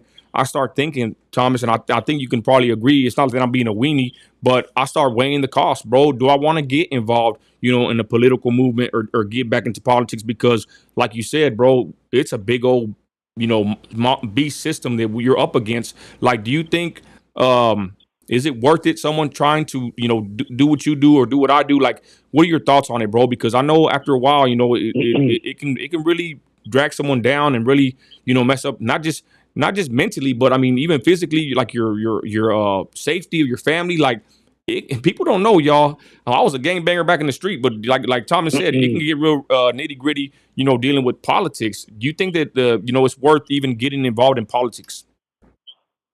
Yeah, exactly. You brought up a great point, and 100%. The only way you can get into politics, at least is if you are a male, cold-blooded male, or a hot-blooded male.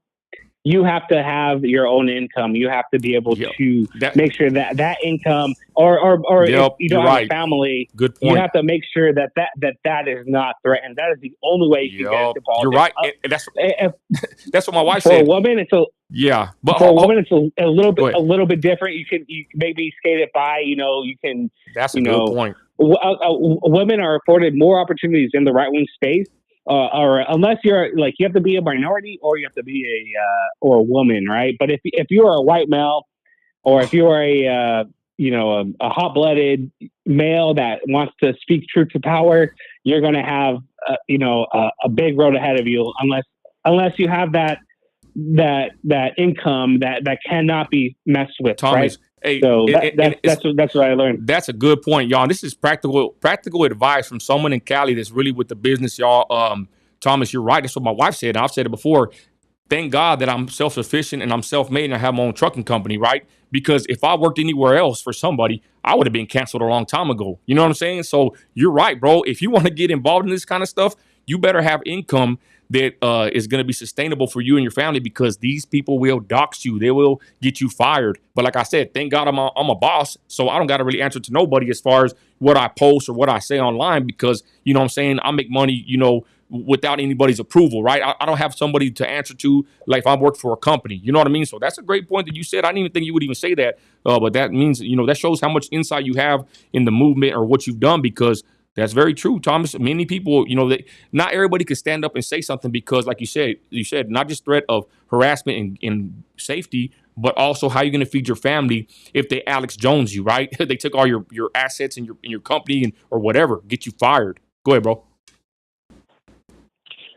Yeah, it's very true. Yeah, I just want to touch on the same thing. Yeah, really have to have like your ducks in a row, and you have to be able to either that or you have to pretty much play the party lines and play have the right opinions, and either that or be born. Okay, let's be real. Be born a black man or a woman, and then maybe you'll be able to get ahead. But like as like a legitimate, white male in America, you truly have to learn the game and play the game and play it right.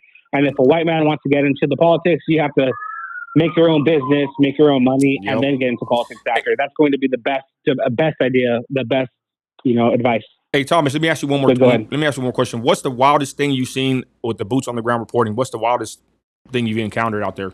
And watch out, we are on YouTube, but go ahead. Yeah, no. I've been pepper bulleted, tear gas. Wow. I've been flash banged. I've seen a lot of stuff. I've seen. Okay, so here's the story.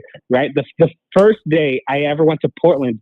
Okay, so I was covering protests here in in LA, and then we went to Washington D.C. and I was with Jorge Ventura and Kalen, and then I came back. So we went for July 4th. We went there for like 4 days. Had July 4th. It was the tail end of the Trump presidency in 2020. I was able to see, the fireworks. We were at a content house in Washington D.C. Awesome time, right? Yeah. Whose was it? Whose content house? Whose content house was it? So here's the thing. So another thing with media, they all know each other, but they all like it's more so it's a media game. It's not a conservative game. So if you get into conservative media, it's just know it's media. It's not conservative, right? If that makes sense. So it was Daily Caller. It was Daily Caller, but okay. they all like they all work at the same like. It don't matter if you're conservative or not. Like they just care that you do media. If that makes sense. Okay. So it's a different game in DC. Yeah, DC is weird. It's funny because I love DC the first time I went, and then the last few times I went, I was like, I never want to come back to the city, and I still never do. I was actually offered. I was actually offered a paid position to go to DC. Like, hey Thomas, it's year. funny. It's and funny you say that. I was like, you cannot pay me to go. Hey Thomas, go back to DC. It's crazy. I will never go back. It's crazy you say that. I met Liberty Dragon in DC when we were at the Blexit rally, bro. And I kid you not, when I was there the first day, beautiful, the history, walking around downtown. I was ready. The next day, I was ready to go because I was getting into it with Antifa, BLM, and like you said, the police didn't do nothing, bro. They were trying to arrest us. They don't do shit. But like I said, but the point is, you're right, bro. I didn't want to go. I don't want to go back to DC ever. I could die a happy man, never going back to DC. It's like a weird place to be. Never go back. Hey Thomas, let me ask you this. It's cold. It's ugly. Yeah. Let me ask you this, Thomas. And this kind of segueing. But did you feel kind of like an evil presence? I don't know if you're a Christian or not, brother, but I am. But I felt like an oppressive spirit. Something weird about DC. Did you feel that too, or am I tripping, bro? So okay, all right. So I'm going back.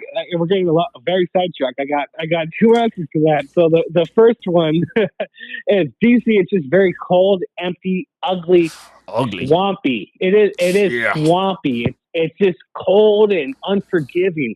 So it has its own. If you're there alone, and if you were there during the pandemic, and even if you're after the pandemic, it's gross.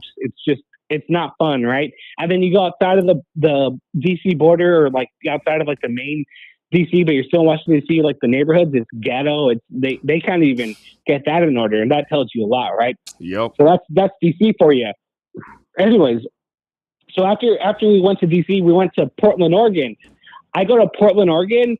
That city has a demonic presence. Wow. If you want to feel, if you want to feel a demonic presence, which I don't encourage anybody to, but if you ever want to know what that feels like, that city, the city of Portland, Oregon, literally itself, you go into that city, it is gross. It is like, I have no other words other than demonic. It truly is. You go there, it's gross. I went there, and okay, so during the summer of 2020, they were attacking a federal courthouse, by the way, a federal courthouse for like 120 days straight. Federal. We had the federal police coming out there, and they were tear gassing. That's where I got tear gassed and pepper bulleted because I was on the. Hey Thomas, real quick, what's the worst thing? Hey Thomas, what's the worst thing? Pepper ball, pepper spray. What's the worst one, real quick? I would say the tear gas gets, if you don't have a gas mask, which I don't, that gets you after a while. That shit makes you feel just like weak and wow. Okay. And so, interesting. Go ahead. But the thing is, so back to Portland, right? We would go dressed up as Antifa because you literally have to just dress the part, blend in. Yeah, you don't want to walk around with the MAGA hat, right? To be there, right? So we would dress up, and in Portland during that time, the sun doesn't set till it wouldn't get dark till 10 p.m. right? And so we'd be walking around like 8:30, 9:30, and we'd be walking, towards, because we'd get hotels, Airbnbs, from outside little bit outside the city center. It's a relatively small city, and then we'd be like either scootering down or Ubering down, or like just generally walking in our outfits. I kid you not, the people of that city, which they knew what was going on every night because it was being blasted everywhere. There's like, anyways, the people of that city, they would tell us, oh, thank you for your service, and clap at us. Thank you for your service. And we're dressed like fucking criminals, Antifa, all black. Wow, bro. What the hell? And they would tell us, oh yeah, thank you for supporting us. Thank you for, supporting the current issue. That city is that place is weird. It's lived on worse since then. Wow. It was marginally bad back in 2020, but now it's like it's literally. Did you know that murders went up 800% in Portland City? Murders 800%. It's actually not the number one.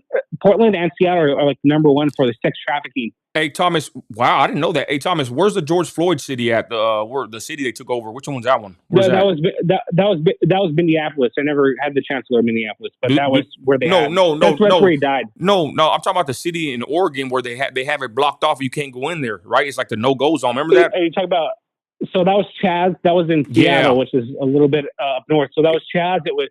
So they tried to change it to CHOP. So it was Capitol Hill Autonomous Zone, which is Chaz. And then they tried to change it to Capitol Hill Occupied Protest because an autonomous zone that's like its own, that can be worded to where like the military can come in and fuck it up, which they didn't, which people actually died. So they actually tried to change it. So if you ever see conservatives trying to call it CHOP, just know they're falling for the left-wing scam because they had to change it to make it more viable for the left wing. Hey Thomas, you know what's crazy, bro? This part even going further off, but can you imagine, bro? Maybe in God willingly, we're alive in 10, 20 years, maybe 20, 30. We're gonna look back, bro, and be like, damn, we were kind of a part of all this, and we got to see a crazy time period in American history, bro. Like what you've seen, what I've seen, what we kind of been through. Liberty Dragon, J6 are here, like. Bro, this is pretty wild that we're living through, I would say a very a crazy time in the history of America, bro. Have you ever thought about something like that? Oh, and then it's documented, and then it's documented, right? We got all this content, we've done all this. Go ahead. Yeah. Go ahead. It's documented and back. So I never answered the very first question. One of the very first crazy things that I ever saw. So I landed in Portland, and then it was my very first protest. The first night they were, attacking the federal courthouse. Anyways, I literally started recording. I kid you not. Okay, so there was this pretty tall. He was like white Latino guy, very tall, and he had a speaker, and he was playing this song called BLM by Dax, right? And so he was actually playing it the night first. Okay, so it was the second night. So he was playing it the night before. I asked him. I recognized the song. I recognized the guy. I was like, "Hey, what song is that?" And he told me, he's like, "Oh yeah, it's called BLM by Dex." I was like, "Cool." And then he lifts it up over his head, like a barrel, like Donkey Kong style, like end to end. Yeah, bro. And then he walks forward to the federal courthouse, and then I start recording. And I kid you not, he gets fucking headshotted in the face with a beanbag, and he fucking drops. Oh damn! Did you? You got that on? You got that on footage? I got it on footage. Hell yeah! Where's that clip at? Where's that clip at? It's all the way down on my hold on. You said this fool. You said this fool had a BLM song. Hey, all my trumpers, all my conservatives. He had a big speaker. So he picked a big speaker. He picks it up Donkey Kong style, like throwing a barrel, right? He was all proud. Yeah. He picks it up and then he gets fucking shot in the face. And he fucking just dropped. Damn! Hell yeah! And that was like one of my first clips out of Portland. And I was like, and it took me a while. Like I didn't even know what was going on. And then I was put that in the game, and then you hear me say, and then you hear me say, "Oh fuck!" And I run away. And then I run back, and then Drew got the. Yeah, that's good. Drew got the other part of the footage where it actually showed. So it's a big park in front of the courthouse. So he was at the sidewalk, at the end of the park. And then so after he got dropped, they dragged him all the way to the end. They're like, medic! They march and all that. And then they carry him to the corner. And then Drew has the other version. Hell yeah. There's blood just like spilling out, and It was brutal. And then get this. He actually wanted me to testify because so he ended up suing the federal courthouse. He's going to win, by the way. He's going to win a lot of money. Damn. And then the fucking the lawyers came to my house and they're like, yeah. What'd you say? And I was like, what'd you say? Oh well, they came twice. They came the first time they was fucking they like angry. They're like knocking on the door, knocking. Oh damn! Well, I was like, I'm not gonna answer that. I saw it on the cameras. I was like, I'm not gonna answer that shit. Hell yeah. And then they came like a week later after that. And okay, so they came years later, right? So they came. This was last year. So they came last year. So it happened three years after the fact. So they came 1 week, and then they came another week, and then I was like, "Fuck it, well, I just gotta go see what's going on." So I go out there, like, yeah, we're just saying that you have to, go to court for this thing. They want you to testify. They're gonna pay you for it. This, that.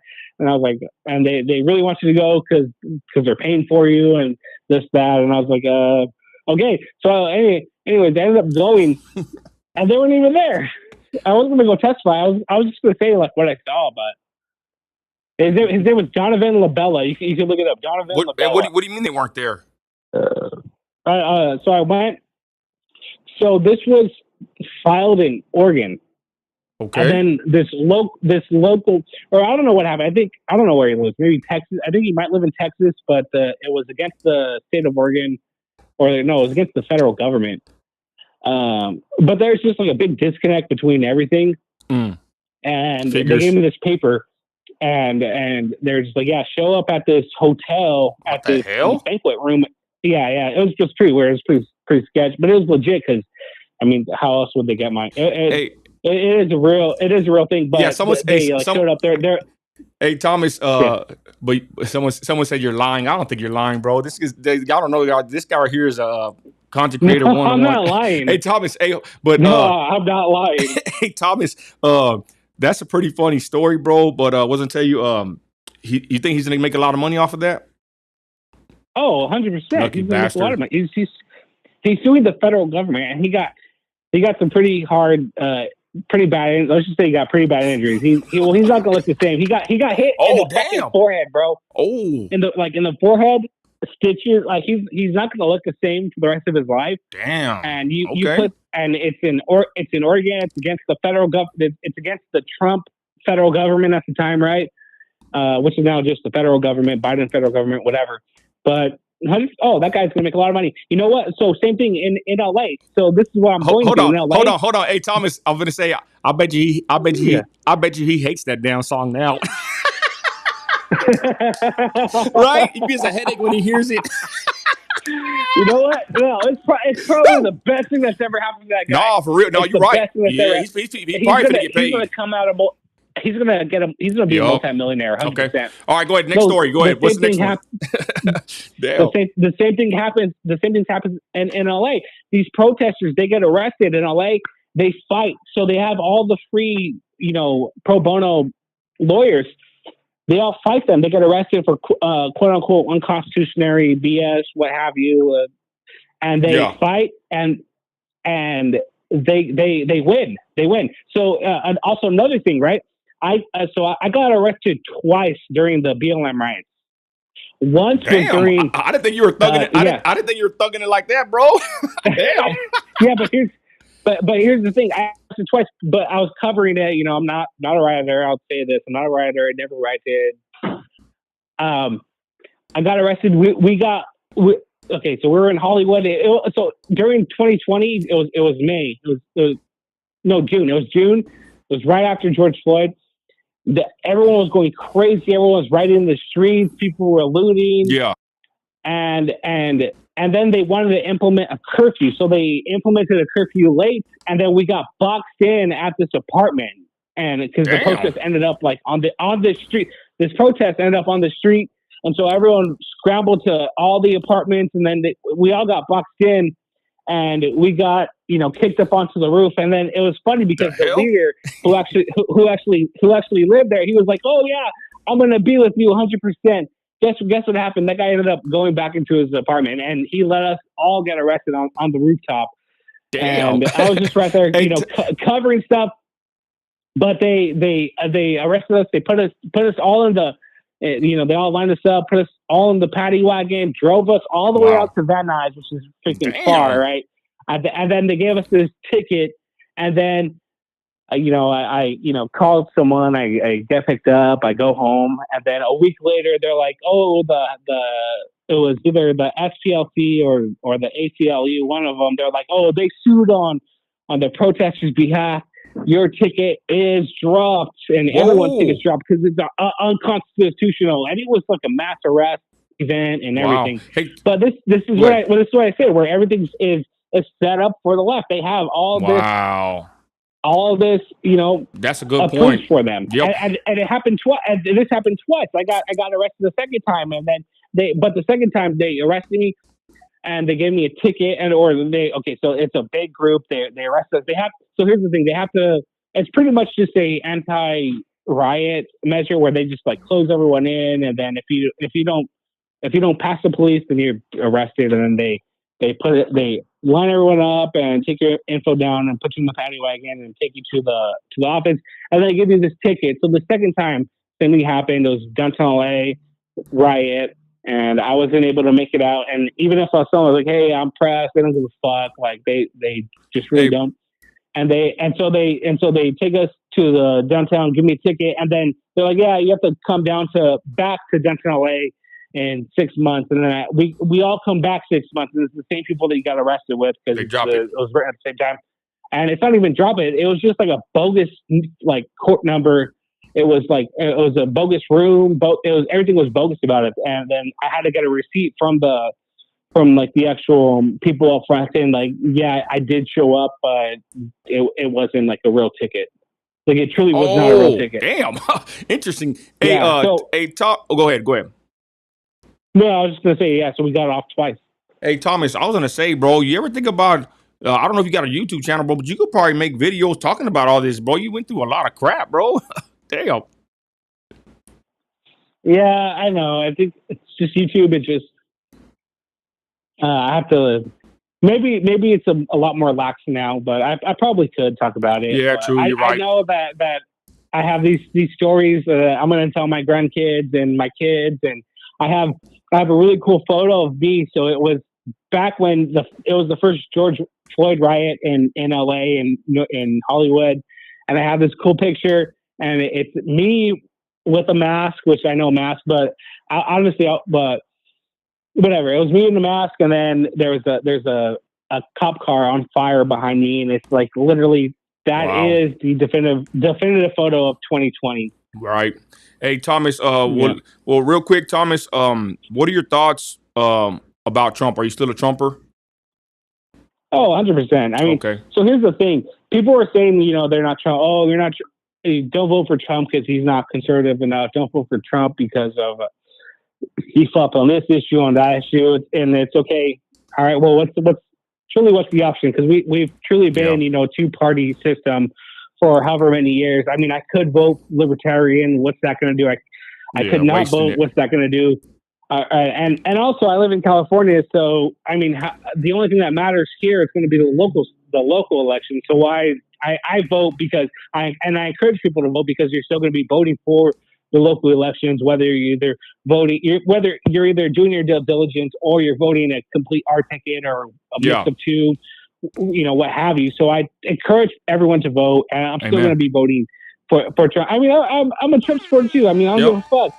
I mean, Trump 2024. I'm still wearing the MAGA hat. I just bought 2 MAGA hats. I got the 2 black ones. I got the one that says "Never Surrender," one regular, and I gave the other one to my buddy. My buddy came over for 4th of July. He was like, "Oh," he said he loved my hat. I was like, "Hey, I got another hat for you." I gave it to him. First MAGA hat, and that's how you get people to vote. Yeah. Hey, Thomas. I guess I was gonna ask you one more question about the whole situation. They're running. Hey, what's up with Harim, bro? You run across that fool? Who? Harim. Harim? Harim. I think that's his name.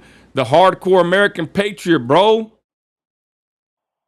I don't know who that is, bro. Harim, you don't know who that is? That's that Trumper. They say he looks like me a little bit, but he's from Cali, and he was always at the rallies too, bro. Harim, Nessa, all of them know him, bro. But he's like a a dope fiend, but he's like a Trumper, bro, or he was, not no more. I think. You know what I'm talking about? The hardcore American patriot. I think they call him. I have no clue. Honestly, when I go to these rallies, every patriot's a hardcore American patriot. Right. Honestly, like I don't know. Okay. All right. Well, hey, listen, Thomas. I don't know half their names. You know? Okay. Hey, brother. But, I mean, but that's not their fault. That's my fault because I'm bad at names. Like you have to really have a situation and make it happen for me to remember your name. Hell yeah. Hey, Thomas, well, I appreciate it, bro. I want to get you on the show. I want to get with you, maybe do like a video interview, I forgot what you call it. But we could set it up, Thomas. I appreciate you calling in. Let everybody know where they can follow you. Go ahead, Thomas. Yeah, if you're ever down to Cali, if you ever do come down to Cali, come down. We'll make content. That would be awesome, yeah. Or same thing. If I'm ever in Texas, come on down. It's funny. I've been in Texas once. And I went to Austin, right? And so I got this pin a couple years back before I went, and it said "Build the Wall," right? So it was "Build the Wall." It was like a Pink Floyd tribute. And I went to this. I was at this brewery, and this lady, and she was asking me about it. The bartender, she was like, in a southern accent, she's like, "Build the wall. What does that mean?" I was like, "Well, build the wall like Trump." She was like, "Well, we're open-minded around here." I was like, "Damn, hell no. Screw that crap. We want that. We want to build the wall and build it extra tall. Let's go." But all right, Thomas. But yeah, go ahead. Okay, yeah. You can follow me, and well, I don't post that much, but you can follow me. It's going to be at Tomos Morales _IV on both Instagram and Twitter. Okay, tenfold. I'm gonna try to get you on the show though, bro. But God bless you. Thanks for calling in, man. Hell of a call, man. Thank you. I'm gonna clip this later. This is a good call. Thank you, Thomas. Thanks for having me. Later. Bye. Man, that's funny, y'all. Hey, shout out my boy Thomas, y'all. Hey, I'm telling you, y'all might not know him, but I know him, and from what I've seen of the dude, this dude right here is something else. He's like a journalist, and he's out there in Cali, in Cali Confidential said, if you're in it in 2020, shit, man, it was wild. I'm in West Texas, and it got wild out here. We were out there going against BLM in my city. BLM came to my city one day. I'm gonna do a reaction video to it. To be honest, it's still on my Facebook. It went viral. When I stood against BLM in my city, it was crazy because it was around the time when they were beating up patriots. And I'm gonna be honest, y'all. And thank you, Tito. My boy Leon gave me that super chat too. Tito, thank you for that $20 super chat, brother. I appreciate that. God bless you, Tito. Excuse me. But back in the day, y'all, when they were doing the riots, we got word they were coming to West Texas, right, to where my city. I didn't really know who BLM was at the time, y'all. You know what I'm saying? It was still kind of new. I didn't really know if I stood against them or for them, but I just knew something was not right about BLM. So we got word that they were coming to Midland, and they said they were getting busted in from Dallas, Fort Worth to Midland, Texas, right, with Antifa. So I was doing my thug thizzle. I was doing viral numbers. I still do viral numbers, get million views here and there, but this is when it was hot and heavy with the politics, y'all. Man, it was something else. And I wasn't making no money on my content. Now I make, thousands a month, but back then I was making content because I love to do it, and they weren't paying back then. Now they pay, but I digress. Point is, we caught word they were coming to Midland, Texas, y'all. I could probably even pull it up right now. I probably will put a little clip up in a minute from the news article. But they were coming to, look, let's search it right now. Let's go over here. They were coming to, or how long? We were before an hour and 40 minutes. Man, I was just gonna go scroll through the Facebook, y'all. People called in, but it's all good. Let me see here if I can do this. Hold on. So I can give y'all what do you call it? A visual. And I think they blocked me on the local page, y'all. The news, the Midland Reporter Telegram. Check this out. I'll talk about the BLM story, but check it out. I'm gonna show y'all some stuff real quick. So if you search me on Facebook, right? Let me fix this. My bad, y'all. I got man, that's why I told Thomas though. It's crazy because one day we're gonna look back at all this stuff, y'all. And I don't know about y'all, but I was involved hardcore, Let me fix this real quick. My bad. This was an event they had. It was a protest. And I showed up with my people. My people love me. The Christian Patriots. Why is this showing in the background? The Christian Patriots, the Christians, whatever you want to call them in West Texas, they love me in my city. I got a lot of haters, but a lot of the people that when they need my help, I'll go help them. And we get it. You don't need no America. I ain't playing, y'all. You know, I come from an X Street background, a loudmouth Christian. I ain't afraid of nothing and no one but God. Amen. This is an event they had, and we were protesting. And check this out. God bless y'all. So this right here, let me preface this. I'm gonna go to the BLM rally in a minute, y'all. But let me show you this clip here, and I what I would do, and I still do it. You know, there's a couple people on my list. When I see these fools, I'm gonna put the camera in their face, and I got some questions to ask these boys. Mark my words when I see them, and a bunch of the ops in Midland. That's all I got to say about that political. But we were at an event, and the local media was there. So I'll be on their case, y'all. Anytime I see a local reporter from Midland, I'm on their case. I'm not violent, but I turn the camera on them and see how they like it. And I start asking them questions, especially with something like this, because they were Trump haters, y'all. The media was hating on Trump since day one in my city. Check it out. I'm finna go get to the news. I'll catch y'all later. God bless y'all. Hold on, check this out, y'all. It's what I've been waiting to do right here, everybody. God bless y'all. I'll be right back. Hey, I got a question for the news here. It's kind of funny, right? I'm Nino America. Why didn't anybody of y'all report on Hunter Biden's laptop? News West 9, CBS 7, any of y'all. Do y'all know about the laptop, Hunter Biden? Yeah, we know about it, but I think it was debunked. It was debunked? Yeah. Oh, so the pictures of Hunter Biden smoking meth with the prostitute, that's debunked? I think that. Who you with? Who you with? I'm with ABC News. You're with ABC News? Oh, Big Two. Yeah, you're fake news too. So the Hunter Biden laptop was debunked. You're saying that? That's on camera? That's what who said? So you never reported on it, right? The local news? Yeah, y'all never did. I confronted all of y'all. None of y'all reported on Hunter Biden's laptop. We didn't. You don't think the American people needed to know about that? Yeah, sure. You don't think the American people needed to know about Joe Biden getting Hunter Biden? You didn't think the people would need to know before the election happened? Yes, I do. Have you even researched that? I had to mute that. It was about certain things, but anyways. I haven't because I work here. Are you a reporter? What are you? Are you a reporter? What are you? I'm a photojournalist. Oh, you're a photojournalist. So you're saying you're basically a journalist, but you don't think that it's important for the people to know about with Joe Biden and his son? Yes, I already said yes. Well, you didn't report on it one time. I know none of y'all did. No, I wasn't assigned to do that. Okay, well, who would have been assigned to do it? Somebody in Washington. I work here in Midland. So you couldn't even touch the story? No, I couldn't. Do you even care to touch it? Do you even care to research it?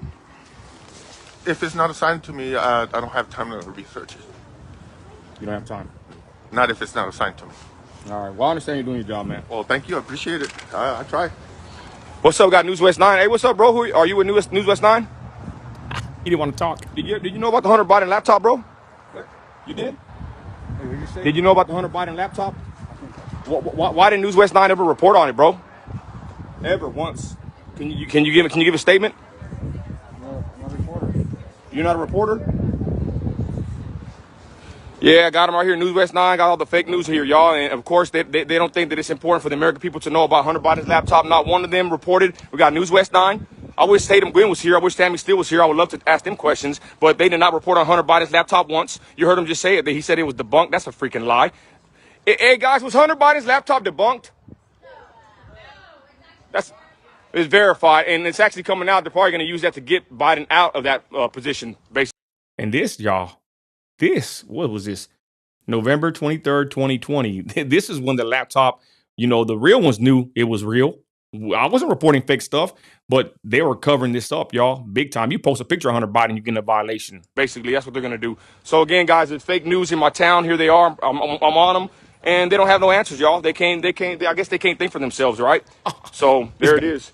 How about you, sir? Who you with, sir? Can you give a statement? No. Who are you with? I'm not authorized to. You're not. So you're not a free thinker. You can't think for yourself. I'm not authorized to. What's your thoughts on Hunter Biden's laptop? Have you heard of it? Has it been debunked in your opinion?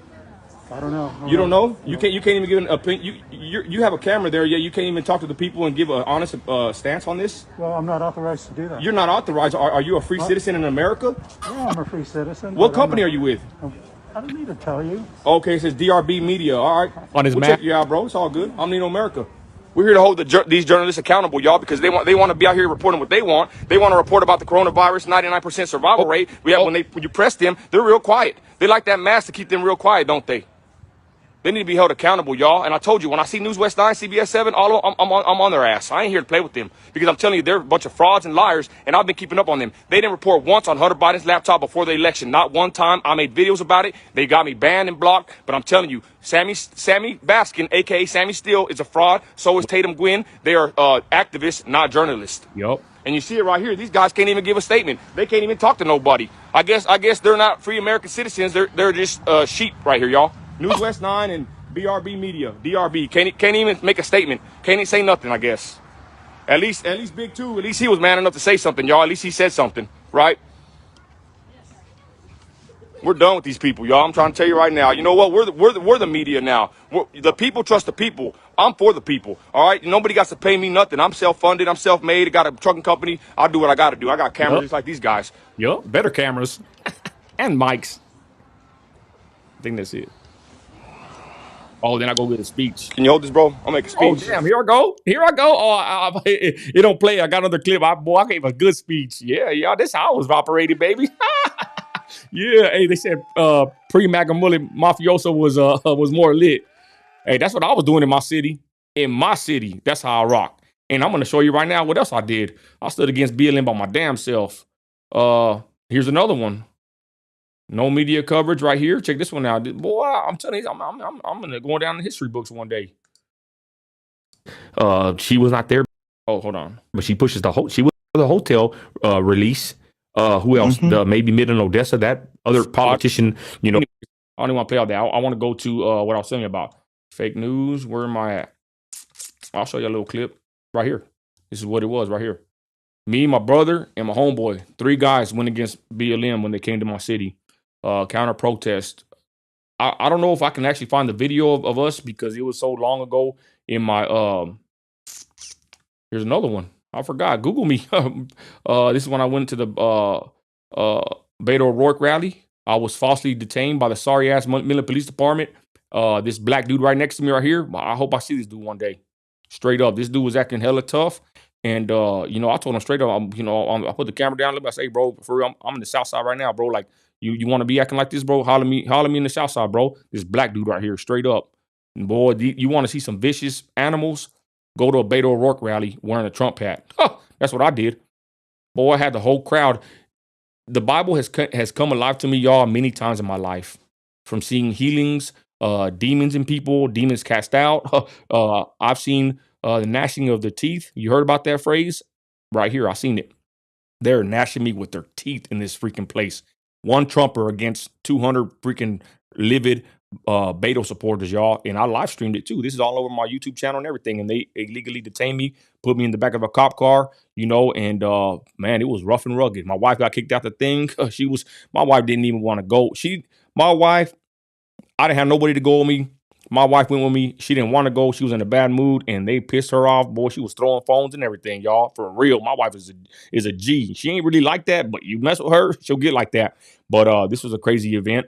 Here it is right here.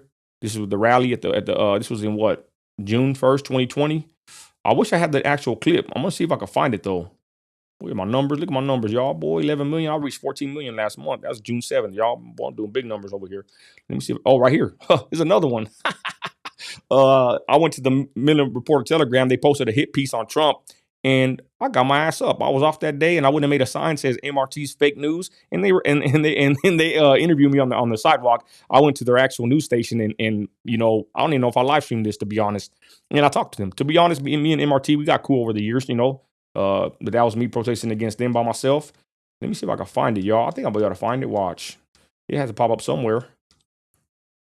But if it pops up, let me see here. You know, America. Check it out. I'll find it. I mean, it's on my Facebook channel, page. But in order to find that, I got to scroll for a long time. I don't know if I even have it here, y'all. It was a live stream. This was me back in the day, y'all, at the mass. This is the height of the mass. Look at that fool in the back. This was back in August 22nd, 2020. You know, me and my family would go to Walmart everywhere we went in Midland. No mask, don't ask. I got to the point, y'all, where, you know, I was so pissed off about this mask issue. I would tell them call the police. You know, when they would give me crap at the stores, I would say just call the police at this point. For real. That's what I would tell them. And then I finally got to the point too where I wouldn't even talk to them. I would just walk in, sir, you want a mask? They would have the mask at the door. You want a mask? Itch, I don't even want to talk to you. My wife would get all like kind of like uneasy because I wasn't rude. I just wouldn't talk to them no more. You know, would go to Kohl's or the store. You want a mask, sir? I stopped talking to them. I just would walk in and they would be, and the whole store and would be all looking, and you know what I'm saying? That's how I was back in the day, y'all. But there I am at Walmart. Got a mask behind me, got a sheet back there, and I'll be in Walmart taking selfies and whatever. I'm a whole family. We go to the movies. We lived our lives like nothing, y'all, during the Rona. Straight up. Oh, here's me when I got detained. They removed me from there, and y'all assisting them in doing that, bro. And you know what? I'm tired. Y'all do this to me all the time, bro. And you know what? No. You're detaining me. You're illegally detaining me. I didn't even commit a crime. You were told to Hold on. Let me ask you a question. Let me ask you a question. Hold on, babe. What's up? Am I under arrest right now? No, you're not. Okay, hold up. Then let me go. You said I was detained earlier for a crime, but they didn't press charges, correct? Not on her, and then not on you. No. Okay, they just so want you let me ask you a question. But you said what? You weren't going to leave, right? So I can't. So words are going to be worse than actions? Let me ask you a question. Did you ever make an intent to walk off? We were talking. We were having a conversation like men. Let me ask you a question though. Why am I being detained with handcuffs if I'm not charged or if I'm not under investigation right now? Okay. How is that even legal, bro? I'll tell you exactly why you were put on handcuffs. We were told by a female that was inside. Okay, hear me out. That you assaulted her. Right? That's why. I live streamed the whole event. I stood my ground at the Beto O'Rourke rally. I have it all on the YouTube and Facebook. I stood my ground against all them bastards. They were threatening me and everything. Big old Mexicans, blacks, they were on my case. But like the Bible said, I stood my face like flint. I wasn't moving. I wasn't being overly aggressive. I stood my ground and to the point where Beto O'Rourke actually told them to let me talk. I was going to ask a question and they were pissed, y'all. Bunch of minorities, all mad, women. Man, they were so mad that he let me stay because they couldn't kick me out. I wasn't doing nothing but just with the Trump hat. They were mad. And so I was in there. And then they called the police and they said that I assaulted somebody in there, lied on me. I didn't touch nobody. They were all up on me, right? But I didn't go to fight nobody. I'm not dumb. You know, I come from the street preacher days. When I go to an event to preach or to go take a stand, I'm not there to fight people, okay? I'm there to push a message, and I'm there to, sometimes get content, but I'm not there to fight somebody. You know, if that was the case, I'd be kicked out long ago trying to fight somebody. I wasn't there to fight. I was there to piss off Beto and them, take a stance, whatever, right? They came to my city. I went to press them, right? So when people get up on me, I'm not going to fight you because I'm there to do a job, right? They lied on me. They said that I touched somebody, I hit somebody, right? Freaking lying. I got it all live streamed. Police went in there, did their bidding. The police went in there without any proof, listened to what they said, and drugged me out and put me in the back of the freaking cop car. I was trying to sue the city of Midland, but I couldn't get a lawyer at the time. It was around, I forgot that what the country was, something was up with the country where it was kind of hard to get a lawyer. I spoke to some, and they said I had a case, but, after, 20, 50 phone calls, I just gave up on it. I said, screw it, I'm going to let it be. But I should have sued them. I should have kept suing them because I probably could have got some money off on it. But the main thing that matters is I would have had them off my freaking back. Because the police in Midland, they harass me. When I go out there to these events, it's like Thomas just said, the police, they work with the leftists, y'all. They basically do the bidding of the Democrats and these weirdos because I don't know why. It's like you're a Trump or you're a Christian with a MAGA hat. You're a target. Straight up. But anyways, here we are arguing and they finally let me go, right? But I've been in the back of cop cars many times. Thank God the only time I got arrested when I was preaching one time outside of a fair, they made up charges, kind of like what Thomas said, make up fake charges. And I got arrested. Months later, they dropped the charges because it was just bullcrap. They charged me for illegally blocking a public highway or something. And I was in the middle of downtown Midland, Texas at a church preaching on a sidewalk. They just made up a charge. And then the person, when they booked me and my wife got arrested too. And she was just recording back in the day before I was a Trumper. And they said that they never seen nobody get arrested for that charge. It was like a class, real low level misdemeanor. And I was arrested for it, y'all. And we had a lawyer from Lubbock and the free speech lawyer. And he told the DA and everybody, y'all need to drop this charge. This is straight up illegal, what y'all did to these guys. And this woman charges me to be dropped. I mean, this is clear cut, case of anti-free speech on arrest here in my city. Never seen it like that. Midland, Texas, when I became a Christian and I was preaching and then I became a Trumper, they never really were They never seen someone like me in Midland, right? They never came across someone that was pushing free speech, that was a Christian. They never came across this. You know what I'm saying? So when I would start going and preaching at events or public places, you know, the police didn't know the law. They didn't know how it works. Most police, y'all, to be honest, I'm going to be honest. I'm not going to say most, but I'm going to say most. Most of them don't know that their job is to back up the Constitution. They work for us. You know what I'm saying? So that's why these police sometimes will arrest people that are, you know, out in public. And that's illegal. You can't just arrest somebody for not committing a crime just because they're saying something or preaching or doing something on the sidewalk. That's illegal. That's our First Amendment right. Free speech is our right as citizens of America to say what the hell we want to say, as long as we're not, you know, threatening somebody or, you know, whatever. I'm just saying you could say what you want in public and they can't just arrest you for it. But like I said, back in my day, I'm telling you, I'm this Nino. It's the Magamula Mafioso, baby. This is my city. Nino America, this is my town. When the nice Christians get fed up dealing with these people, they come get me. And when I go out there, like the Bible says, it ain't no small stir. We getting it popping. But like I said, back in the day, the police didn't know how to deal with people like me because they never see nobody like me, right? Anyways, let's finish this little conversation. That's why you were put in handcuffs. I specifically told you on camera. And I just asked you, am I under investigation? You said no, they're not going to press charges. So why am I being detained? But you were still. But why am I being detained? Why am I being detained right now? Oh, you want to talk to management, and I told you to walk off, and you just stayed there put. And you said, I'm not leaving. Guess what? We're going to handle things differently. I was standing right there talking on the sidewalk, bro. But what did you say? I'm not leaving. I said, I'm not leaving until I talk to a manager or supervisor. Okay, you said he's on the way. Chill out in here in the AC. But again, if I'm not being charged for a crime, why am I being detained? That's illegal. Constitutionally, that's illegal. Yes, it is. What crime did I commit then? Okay. So we're gonna. The lieutenant's here, so you don't have much longer. Okay. Like I said, I shouldn't be in this car. Did you hear what I said? I watched a little bit of the cop audit videos, but you cannot be detained if you're not under investigation or you haven't committed a crime. You can't. Look what they did to me, y'all. Handcuffed me, illegally detained me without any crime committed whatsoever. This is like Casebook 101 freaking lawsuit right here, y'all. And I ain't trying to be a cop suer, right? I ain't trying to be suing the police. But I'm telling you, now that I think about it, my wife even said when they arrested me the first time when I was preaching, we should have sued their ass a long time ago because that would have basically set the precedence for them to leave me alone in public. And I'm a Trump supporter. I'm a Christian. I support the police. But man, sometimes they don't know they don't do their job, y'all. I'm gonna be honest. I don't have much longer. Okay, like I said, I shouldn't be in this car. I shouldn't be in this car, bro. You're doing me wrong because I didn't commit a crime. Well, you're detained. You're detained. You're not under arrest. For what? What am I detained for? You have to have a reason to detain me. What did I do? Assault. You just told me they weren't going to press charges on me. I'm not here for a show. Stop it. Thank you. See, you just want this.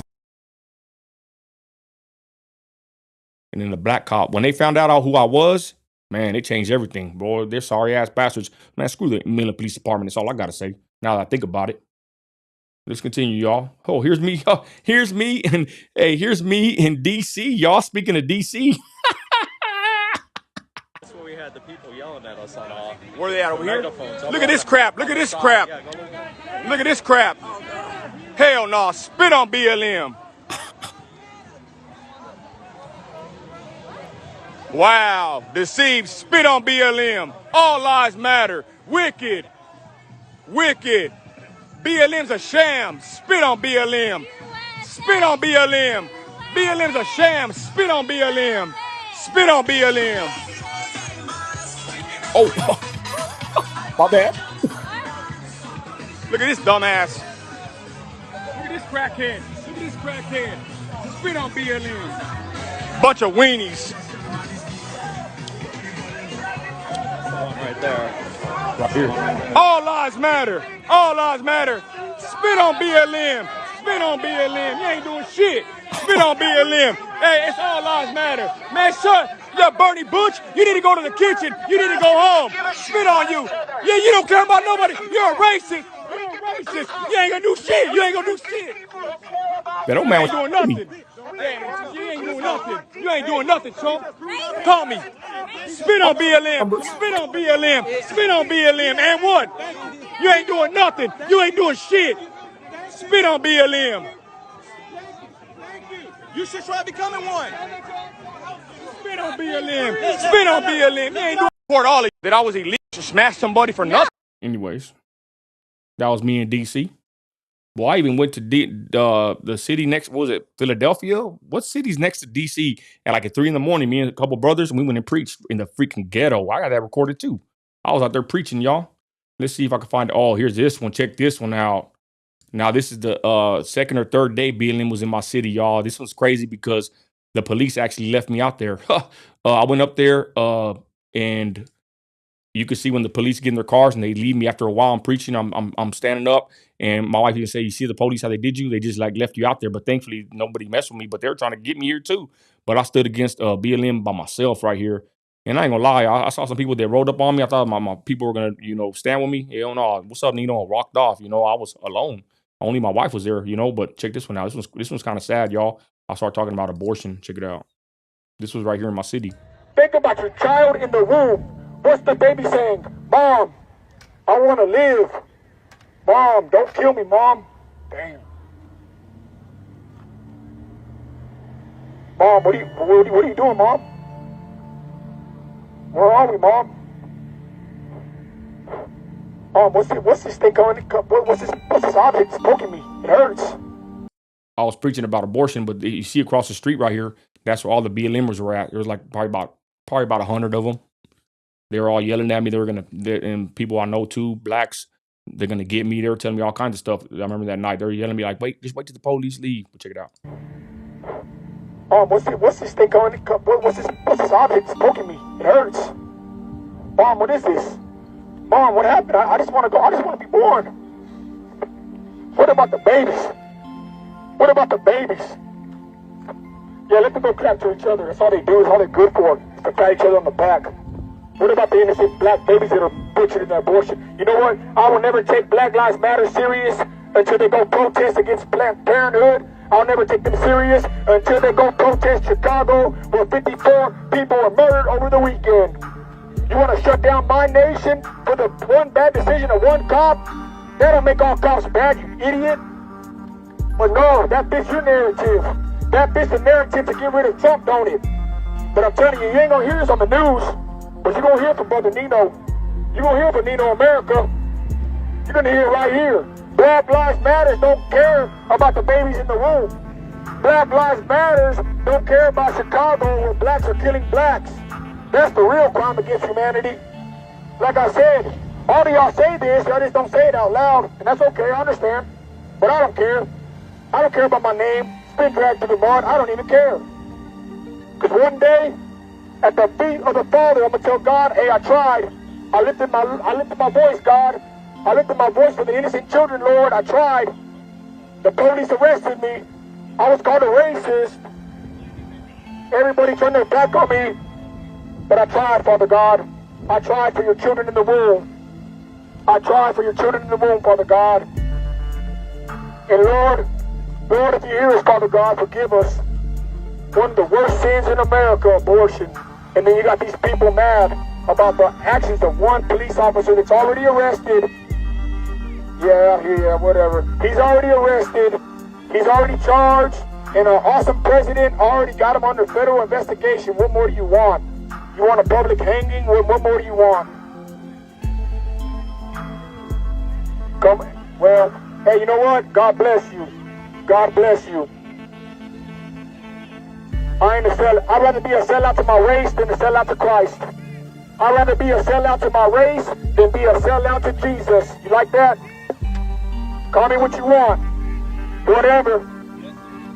God bless you. Bless your heart. God bless y'all. Don't abort your babies, everybody. Don't abort your babies, please. Don't abort your babies. Damn. Forgot about that one.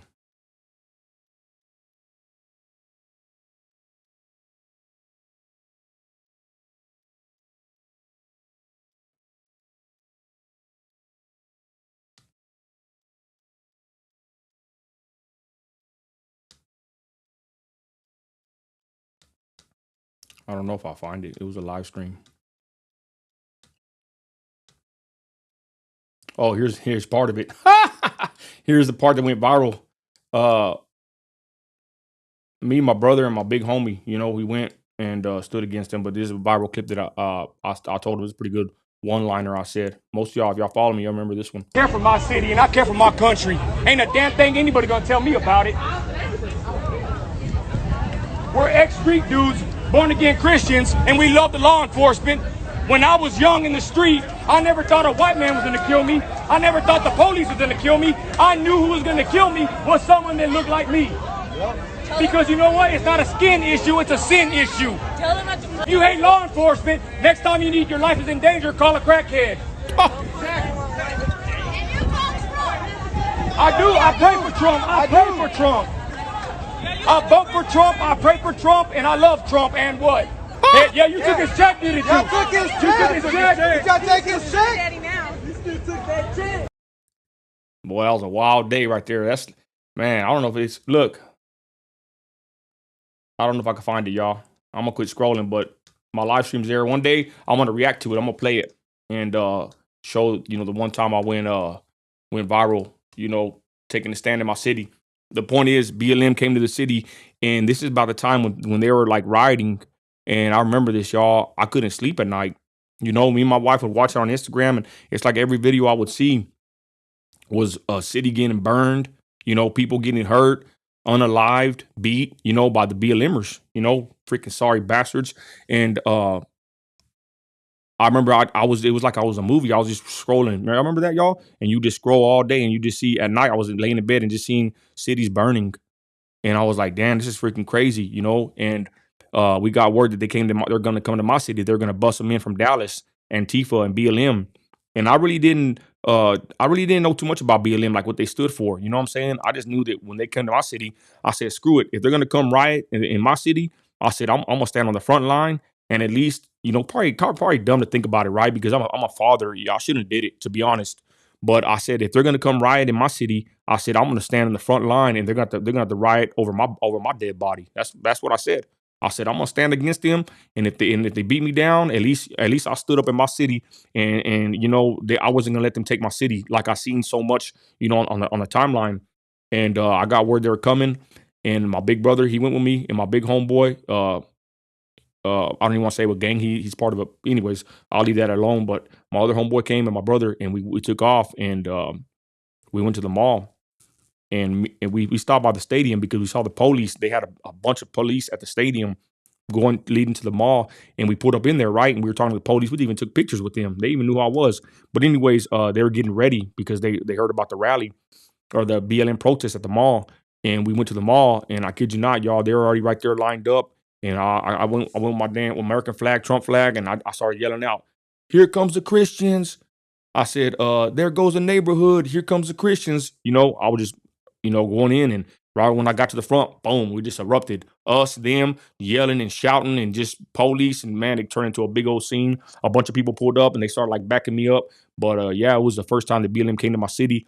And man, I went viral. They were on my Facebook. We were live streaming it, and they were just jumping on there, like, and they're texting my cousins, were texting my wife. "Look at Nino, what's Nino doing?" You know, and it was crazy. And that's the first time BLM came to my city, and I stood against them. And then a couple of days later, I have another video where I kind of chased them out downtown. They were around downtown too, and I was alone. I was pissed, y'all. I was tired of seeing about BLM and hearing them and all that, y'all. I was tired of it. And they were in my city for a couple of days, and you know, we stood against them, and I don't regret it. You know, I'm glad I did it. And like I said, they weren't going to take my city without me putting up a fight. And like I said, it was just 3 versus 300. I always say that, you know, and it got wild. And when we finally left, because what I noticed is that the police, they went there and they were defending them. The police were actually facing us like we were the aggressors, right? And it started getting to the point where the people that was with me, right, millionaires, people will show up, right? They were watching and backing me up, I guess, or just standing against them. And what I noticed is the police were kind of they were like, we started getting too close. And it was so many of them, and they started like, the whole group was kind of like surrounding us. And I'm an ex-street dude, baby. I know how to squab a whole crowd, you know, but shoot, 1 versus 100, you ain't gonna win. But I seen what they were doing. They started like circling us and like closing in on us, and the police weren't doing nothing, right? And I already knew, you know, all it took was one little thing to pop off, and they're gonna beat us down. You know, I can't fight a crowd of 100, 200 people. You know what I'm saying? So I already had seen that in my mind. We were already there for a good probably hour, whatever, right? Standing against them. And I finally told my crew, I rallied up my people. I said, "Hey, I'm fixing to leave. if y'all want to stay here, y'all go in and stay here. I said, but me and my people were going to leave, and I would suggest y'all leave too because it's not looking good as far as, something's going to pop off. And I went ahead and left, and nothing happened though, thank God. But when I went home, we seen the news. They went to the damn Loop 250, the little section right here where everybody drives by the mall, and they started blocking off the street and acting DLM acting a fool like they are. And but that was it, But anyways, crazy. What up? Who else is up in here? What's up, Tito? Yeah, that hotline line. You like that line? But anyways, that's like one of the first times, maybe one of the first times I went viral. But that was crazy, y'all. That was a wild time period. Like I told Thomas earlier, y'all. In American history, I'm telling my wife made me a pizza. Oh, there it is. Oh, damn. Okay, yeah. Hold on. Look at that. My wife texted me, I'm going to make this pizza, be ready in 20 minutes. Perfect, y'all. Anyways, man, I appreciate y'all joining me on the live, y'all. I didn't know it'd go down that route, That's why I told Thomas, and I'm part of it too. But I always remember this. A-Rod would say that. I think it was A-Rod, I've been beefing with them, or I don't like them. But anyways, Lexit, A-Rod's with Lexit. But was it him?